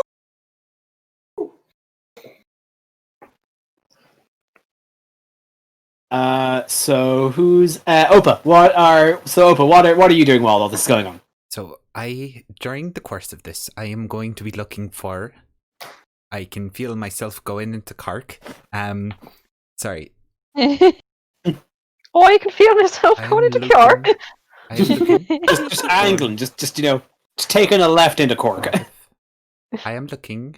Find the man from last night who had told us about his band's attempt. That's what I'm looking for. Yeah. So where last night you found this very sullen and thoughtful dwarf kind of lower his cap to you as he approached. This time you see just this band of dwarves, mugs in each hand, just double fisting and singing songs of the mountains and the mines, and just loud and raucous, like almost trying to outplay. If anyone's competing with the duo of Kira and Callie, these just rowdy dwarves in the corners slamming, bang, down, just their dwarven mining songs. So you see them just a bunch of rowdy boys. Rowdy boys. Now, if I were another character, I might consider that this would put a downer on the mood if I was to go over and tell them that I brought their friend's body back. But I'm not that character, and I've got no fucking insight, so I'm going to go up to them, and I'm going to try and call their attention. If they don't respond to my voice as I speak at a normal volume in a very loud tavern, I'm going to spread out my wings to cover their field of view for a moment to fully encapsulate their attention. And I'm going to Yeah. In almost like in trying to kind of get their attention, you try to call out to them. They are loud and banging and singing, and they don't quite hear you. So you just kind of try to ghost your way into their circle.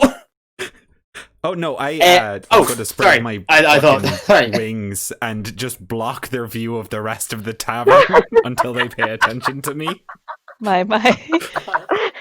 Pay attention to me. So yeah, wings like what? It was a 15-foot wingspan. Yeah, so 7.5 feet out. That's each, isn't it? Yes, it would be. So yeah, so 15 feet kind of covering. Mm-hmm. So again, this is in the corner. So these guys are. So you just kind of block off this corner. Into darkness. As these dwarves, and it takes a minute. And eventually, until one of them is like, "Do you want to? Do I got so dark?" Oh, just it's mistress. Hello there, lady. No. That's one of them basically just puts one of their flagons in your hands. Come sing, we sing of the mines. You must know of the mines as well. I just starts singing. I get drawn into it for a moment, and then I'm just sort of shake it off, and I'm like, sorry, ye had spoken yesterday of your fallen comrade, and I have come to inform you that I have his body outside, sitting well displayed in our cart. If you would like. But Jace, did you hear the wee lass? She says she's got Orin back. Jesus, they found Orin. Jace, you guys are truly heroes of the countryside. I must give you my tough. And they all take their hats off, they're brushing their beards again, towards you and bowing. It's oh, this is a wonderful. You are a wonderful woman. This is a wonderful day. And then they kind of then in clockfoot. And where is the old bugger? If you would follow me outside, I can show you where. Opa is very visibly uncomfortable with the brace. Aye, away, lads, away! And the whole there's about 6 of them now. So these 6. You know what? Give me these 6 dwarves. And 5 just stragglers, just fucking dudes, just kind of around that were just kind of in, almost kind of follow you in lockstep out the door, and some of the guys just think it's a fucking conga line. And yeah, so I'd like to cut for a sec then. Yeah. Out, as you kind of lead them out to Atalanta, who, as I mentioned, is sitting quietly, contentedly, just on the edge of the on the edge of the seat, on the edge of the wagon, guarding the body of Boar-n. As I mentioned, noticing anyone passing by gets caught up by the revelry and heads inside. Well, actually, what? So it took a hot minute for Opa to find the dwarves. What's in this kind of quiet moment of kind of contemplation? Is there anything Atlanta's kind of thinking of? She's basically concerned because she's noticing that these people are not coming out, and so she's thinking she's kind of oh, what am I gonna do if Opa doesn't come back soon? So she kind of sets herself a few minutes and decides that if Opa doesn't come out soon, she's going to bring the body to them. Yeah, and she basically prepares the body to be fireman carried into the tavern. Oh my. Okay, do you know what? I'm going to roll a luck check. 10 and above, Opa makes it out. 9 or lower. Yeah.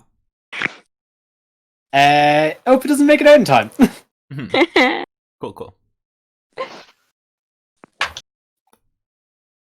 Oh yeah, that's a nat 20. Woo! Keep using these dice. So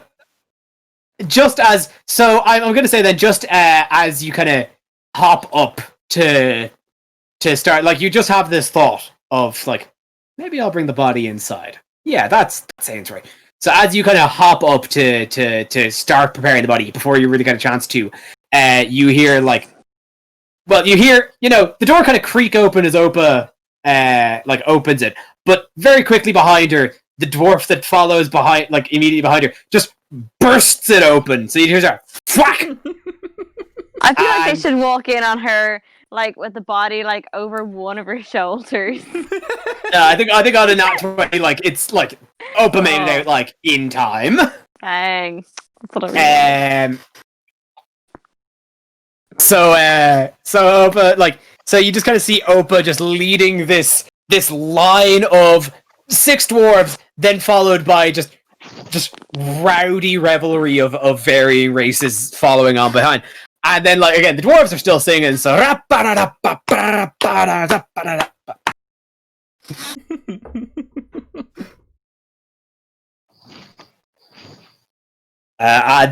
approach the wagon. Yeah, the second Atlanta sees like Opa with them, she just like jumps out of the wagon and like, kind of salutes Opa and then just like continues walking past them into the tavern. As you walk by, all 6 of the dwarves kind of bow to you, like, "Oh, you're a fine woman, mistress. You do us good. You do a fine job, and we owe you our lives. You have saved Orn from a terrible fate." And and like some of them are kind of trying to sing while trying to praise you, but they're all kind of bowing in respect. And again, like some of the 5 just random dude stragglers just start to bow. And like, I guess this is part of the dance. Some of them bow to you as well.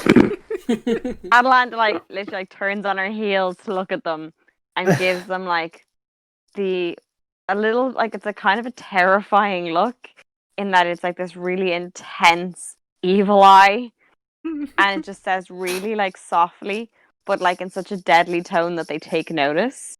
I am not the one that you need to thank. The woman behind you is the one to thank. Now please get out of those ridiculous bows and continue with the respectful tradition of burying your friend. And then walks in to the tavern. I'm just gonna make a quick wisdom check for these guys. Nope, that's a 3. They just keep praising you. they did not either. They either didn't notice or didn't hear anything you said, so they just keep praising as you just walk away.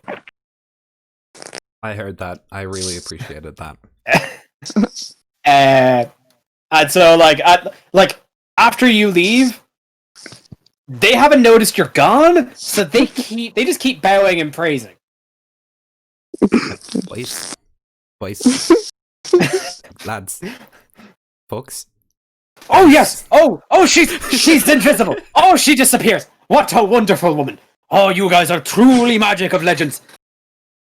Yes. Invisible and disappearing at all. It's truly a mystery to be beheld, and you can keep that in your mind. So I have here your friend's body. If you would like to take it from the cart. Yes, Orn, the old blackguard. Yes. Yeah. And so as you kind of motion towards the cart, all 6 of the dwarves, kind of just power in and grab him. It's like, "Ah, you little bastard! You didn't even take that arrow light."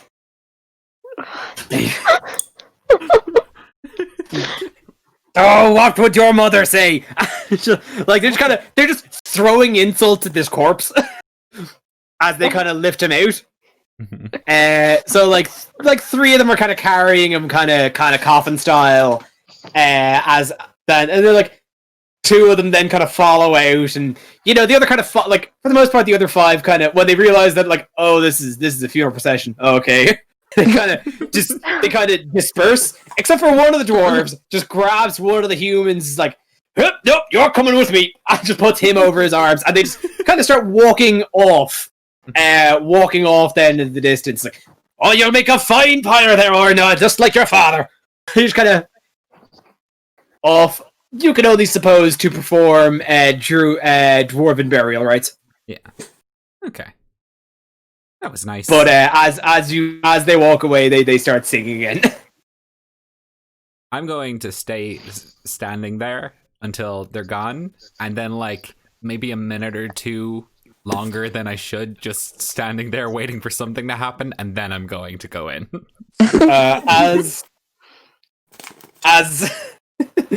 As you're waiting, one of the stragglers, just a real rube of a human dude, just kind of saunters up and just, hey, you come here often?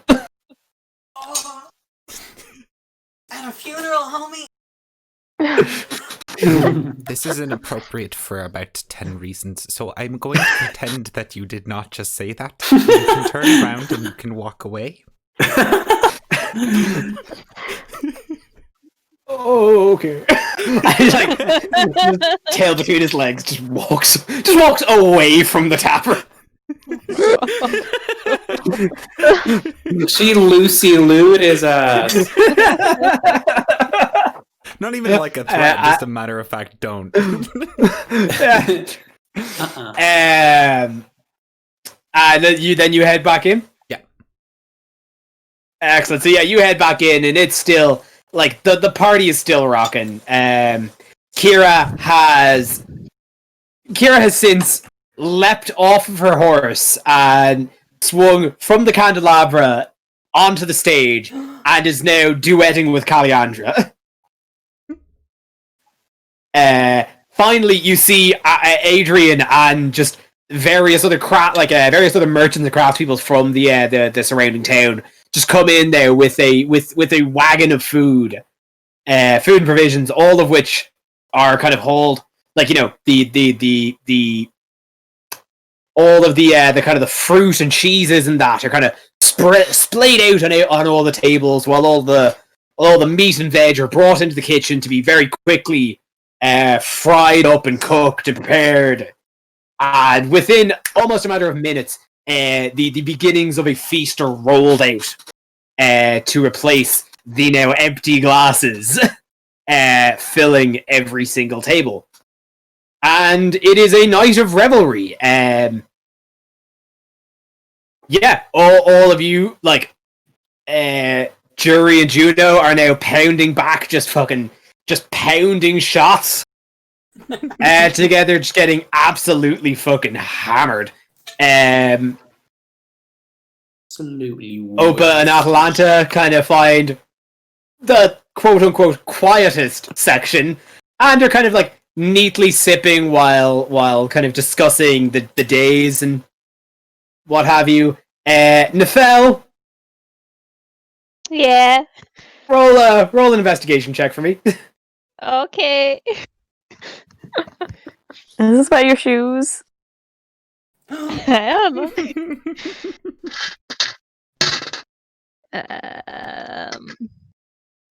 I'm gonna call it a DC 5. Oh, then yeah, I done it.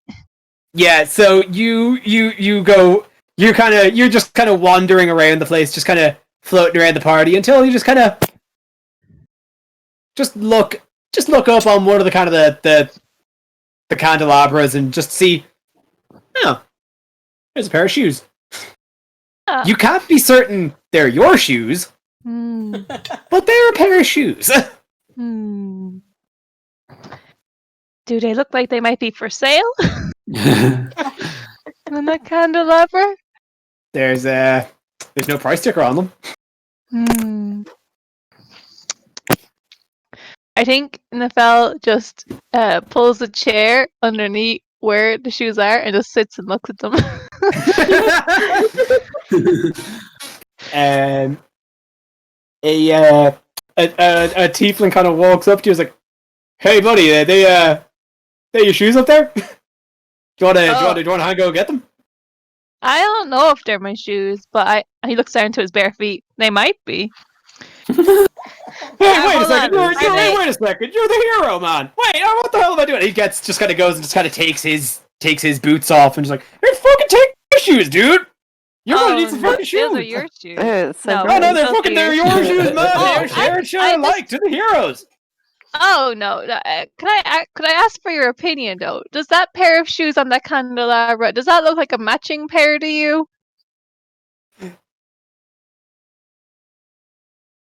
They are a matching pair. They're not mine. Well, fucking, if they're not yours, I think, a hero needs a pair of shoes if I've ever been told in the tale, so take mine, fucking shirt, that fucking... Here, take the beer! Oh, thank you. Here. And he gives him the 4 gold and 4 silver from earlier. Oh, you are truly heroes of legend, man. And he just kind of pats you and says, fuck, I'm gonna use this and buy you more beer. Oh, what am I doing? What am I saying? Oh, I'm gonna pay for shit tonight. And he just kind of grabs a turkey leg off a table and starts fucking chowing down, just arm around you. He's like, let's get this guy a fucking beer. Yeah, let's get me a beer. Actually, I don't really like... No, I'll drink beer. This Did is I too precious. see any of this shoe interaction? No. I think, things are so rowdy in this bar, you'll have to be looking for something to notice it. Unless it is in, if you want your to. He's a hot bubble. dude. I think... No, I didn't. Okay, did I notice that? Because I knocked my noggin before. Did I notice the shoes? Oh no, they arrived there much later. Okay, in that case, later on, I was party. That's all. Sorry, Eric. Eric. Around the shoes if I noticed what I did. You cut out there for a sec. What was that? Oh, I was gonna hang out around the shoes and wait for party drugs if I noticed them, but I didn't. So at some point, I'm gonna do a general investigation track to see if anyone has party drugs. I will. Okay. Point the first, I will say that even with just a passive perception, these are not the only items of clothing now just littering various parts of the bar. Oh. Things are rowdy with a capital R. There's a couple of satyrs now. It doesn't take a lot for a satyr to get naked. So I can attest. Satyrs are already one of them. Satyrs are already gone. So there is a centaur now that has her her top just already tied around the top of her hair.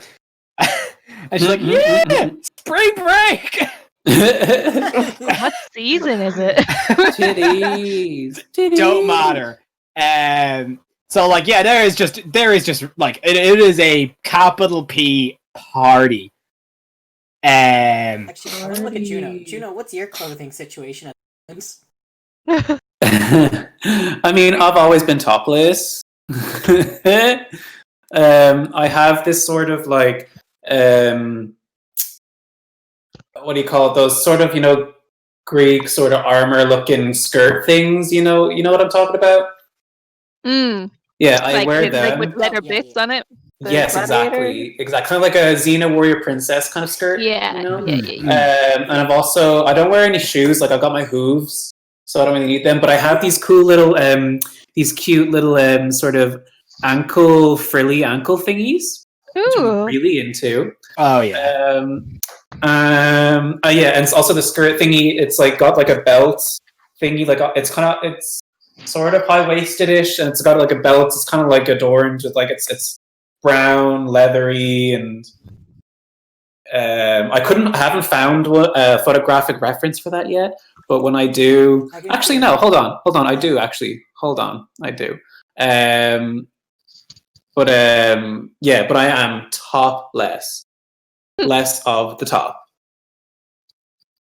If you let me, I'm gonna try get a bottle and pour beers directly in your. That's just it. That's how it's gotta be. Perf. It's sort of like this, except again, no top. And the skirt is shorter, I think. Yeah. Well, maybe not. Yeah, maybe not shorter. I think that's the skirt, except no top, and the belt. The belt is smaller. It doesn't go up my body like that, but you know what I mean. It's Yeah, cool. yeah. Yeah. So yeah, and also black. Like I'm very pale skinned. I've got black hair with white hair, as you saw, and I've got like those two horns, but like one is broken, and that kind of thing. So yeah, that's me. Excellent. Sorry for the viewers, whoever you are, but you know what I look like. Just look up. You know. Just okay. Look up a picture of a satyr and just imagine folks, titties I out. do have it on the stream there. Don't worry about it. Years. Very silent on whether or not I can do bottles. Are you game or no? Say it again. You're being very silent on the matter of whether or not I can get this bottle and pour it directly in your gullet. Is this a yes or a no? You game or what? I'm down for it, mate.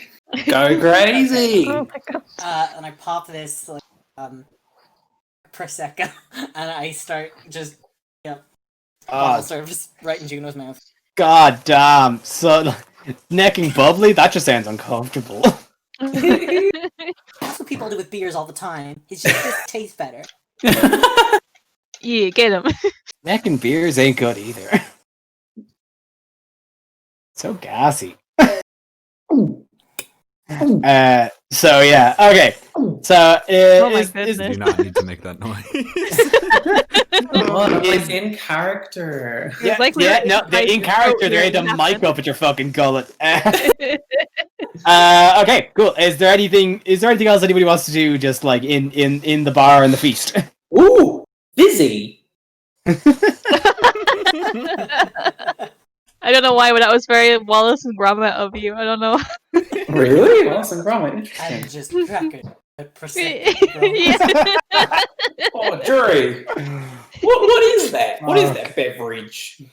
It is champagne on a budget. Keep drinking. Do you say champagne on a budget? Yeah. Is there a shorter name for it? Just in case I may want to procure such a beverage? You hear Itala, but like muster up from the background. It's like, it's called Prosecchi. Prosecchi? Prosecchi, I love it. I love me a bottle of Prosecchi. Thank you for introducing me to this lovely, refreshing, bubbly beverage known as Prosecchi. It's from the Prosecchi region of Riga. Hey, Prosecchi and I are old friends. if we ever go on a group holiday, we are going to the Prosecchi region. You talk too much. Okay, now you do me. Oh, all right. You ready? You ready, mate? Yes. All right. Wow. Okay, I think we're good. Okay. Actually, pretty good. Anything else? Anything else in particular? Anybody wants to do? Nah, just chill. Nah. Okay. Then in that case, anyone, I suppose, whoever's like drinking, make con saves. Make a con save. Yeah, Atalanta's just not. Oh, I guess I should then. I'm busy Oh on stage. no. Oh no. So wait, is that just Juno and Jerry? No, Nefel's drinking too. Nefel got a nat 20 though, so. Nice. That's a sick 3 for Jerry. Oh wow! Oh You're gonna be wow! Prosecchi. You're going to be Prosecco. That's so good. Prosecchi. Prosecchi. Oh, I love that. That has to be the name. That has to be the title. You're going to be Prosecchi tonight. Fuck. Okay.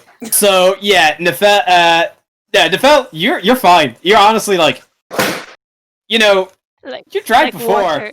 Yeah. No, you're just you're just kind of vibing. If anything, you're just waiting for the stars to come out. That I was about to say, it's the middle of the day, worst time of the day, Right, You're no, I just think, waiting for the like, night it to is- come. It is a long night, or a long afternoon. Yeah, Juno, you're a satyr. You fucking partied before. This is kind of a Friday night back in the old satyr commune. This is a party. This is your MO. Jerry, you'll pass out. Yep. Jury, Like- don't do this to me, Can I- mate. Like you take that prosecco. Like Juno sticks that bottle up to your. Prosecco that gets- Like Juno takes that, like puts that bottle up to your mouth, like you did them, and it's just too much. The bubbles go to your head, and just with a bam, you just hit the ground. Does Nefel Okay. hear the bam Oh, it is of the a- hitting the ground? Oh, it is. Yeah, no, he is a big fucking dude in plate armor. Everyone no. hears it. Oh, no.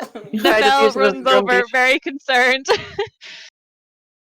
No, like Whoa, you what okay. happened? You see, so it is a loud thud, that kind of, and everyone kind of notices. But Kira kind of from the stage is like, "Oh, one of our great heroes has succumbed to the injury of alcohol. Please, everybody, muster him up to the room. Oh, Let our hero no. take an ever-relieving rest." And everyone's like, "Yeah, hero!" And a crowd of partiers gather and lift Jury's body up and just whisk you away up to the room. Okay. Oh my I'm gonna be embarrassed about this if I find out. So the party goes on, the feast is out, the stores are drank dry, and it is a long afternoon to evening to night of non-stop partying. And eventually, like, as a lot of you are very busy entertaining or talking, or just, having the constitution of a fucking rock, in the case of Nefel, you all, you keep spirits up, and everyone's fawning over you and hailing you as the great boar slayers. However, everyone else's own mortality catches up with them in the ways of alcohol, and the party starts kind of dying down. Early for a party, like we're talking about maybe 10 p.m.ish. Like that was a full 9-hour steed of eating and drinking. Yeah. Like you like Judo, like you're up at the bar, you see that as soon as Itala finishes as soon as you see her just like pull and find that the last keg is emptied, she just kind of proclaims like, "That's it! We're run dry! We're done!" She gets up onto the bar and just lies down and falls asleep. And you see just kind of like everyone else, like anyone who is left standing, which is very few at this point, kind of make their way out and start kind of dispersing. So, as things kind of muster down, Kira kind of hops off stage. It's like, come, everyone, come here. And she sits you down at the table in this now quietened inn, with the only noises left being a snoring Itala on the bar, on the bar top, and a very frantically exhausted Adrian just trying to get a start on the mopping. So Kira just kind of comes over to the bar and just kind of reaches over to a table and just kind of grabs any glasses that look kind of like small kind of tumbler glasses that look relatively clean and shakes out the contents and puts them down. Old Itala isn't exactly correct here. There's a little bit of something left in this bar, and she pulls out a little flask of something. Just kind of pours a nip into 7 glasses. No, actually 8 glasses. 8 glasses. 8 glasses. And kind of disperses them, folds for herself, 1 to each of you, 1 to an empty bar seat, which would only indicate Jury in spirit, and she takes the 8th and Well, first off, we honor the dead, and pours one on the ground. To Siobhan, a fine hunter. Well, I must say this has been a wonderful day. I cannot believe I actually got to meet the heroes that Versailles was talking about. How do you all feel? Good. What do you? I feel like you expect us to do something in particular. I'm just getting that vibe, like we're meant to. It's not like we're not like that was the test. But what's like the Well, as is believed and prophesied, you have proven yourselves that you are well and capable, ready of being the heroes that will save us from the doom of Thylia. Now, obviously, it's not as black and white as that. It is it is a long road ahead. It is adventure. I don't expect you just to walk on up to the lair of Sidon and just slock him in the jaw. No, that's completely we shouldn't unreasonable. do that. No, okay. No, that's ridiculous. It'd be a mighty feat, and I will. Oh, the ballad I could sing. She actually starts kind of scrolling something, just kind of on her arms, like, oh, the ballads I'd sing about that. But no. It will take practice and research, and a whole myriad of things. No, first on the agenda tomorrow, we must go meet Versailles, the Oracle, the prophecy, the prophet, the Oracle, Versailles, yes, the Oracle. Yes, Yes. yes. Fantastic. Known throughout Astoria. She will guide We you. go now. No. For a start, we're already missing a companion to the ales of the party. But no. We will go in the morning when we are all rested. No. She grabs you. Back down.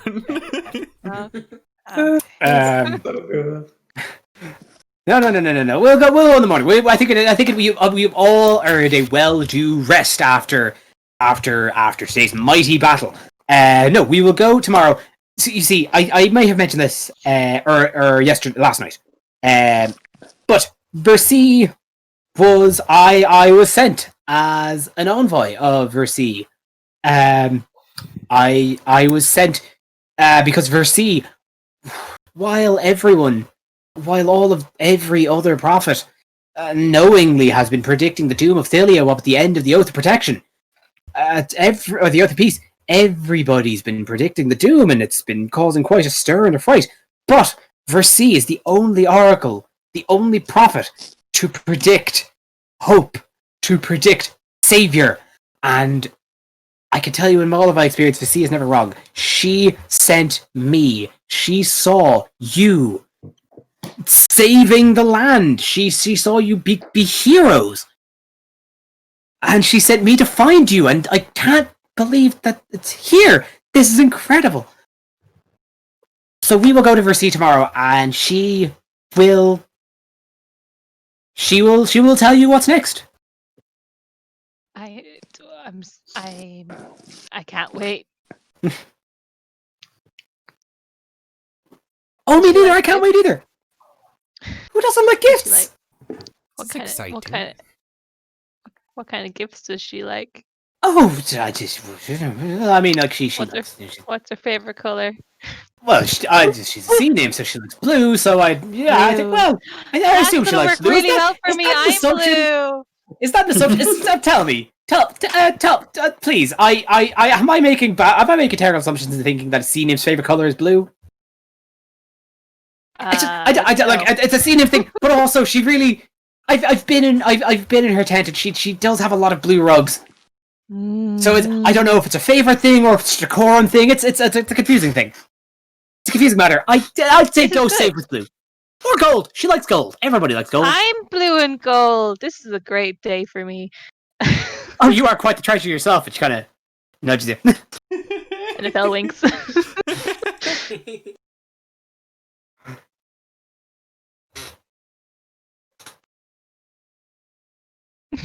Well, it has been a day. Yes, we should all go to bed so we can leave early in the morning to go see the R. Yes, correct. Wait, what time is it? Like 10 bedtime. PM. Come on, off with you. What? What? Off to bed. We've Go, been go. partying for 9 hours or something. Like, okay, I must mention that you guys have been partying since about 1 p.m. So that's about 9 hours. And not only that, you were up at the ass crack of dawn. It's bedtime.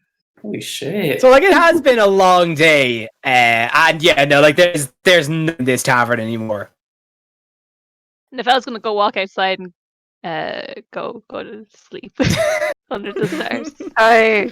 Does somebody want to explain to him that there is a bed upstairs? I did rent him a room. Do you want money for the to? No, pay? I'm not no. It's better to be under the stars directly. No.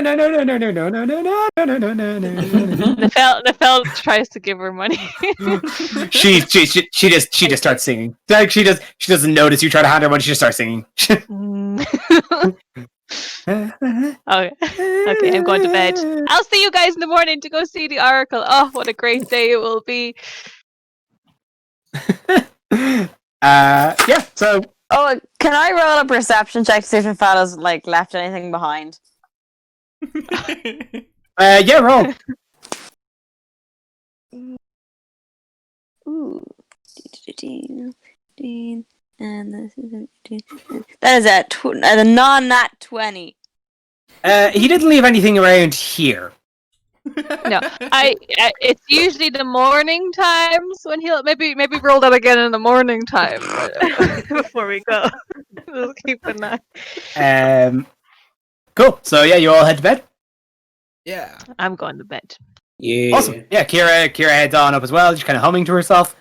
And If she's gone, I just flop my head on the table and say, "She's better than me," and cry, Oh, no. and then get over it. Oh dear. no. Atlanta just like she just like put like pats Caliandra on the head and it's like or like on the shoulder and it's like well I thought you were fantastic. No, pat her on the worms. Yeah, I was gonna say that and I was like no shoulder, not the worms, not touching the worms. You do see the worms kind of look down at you and it's like and just like you kind of tell they're trying to console you a little. Oh. Any other worms BR do feel and I'd love. be the star of the show, so I'll just get away from this woman, and it will all be fine.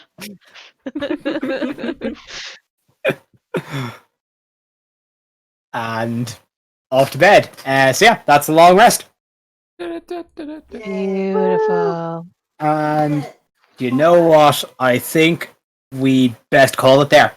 Cool. Yeah. Yeah. Lovely. Does someone want to give an outro? Or Eric? Yeah, thanks for coming. Catch us 7 to 7:30 at GMT on Twitch. Cool beans. All right. Catch that side. Lates. Go to bed. Bye.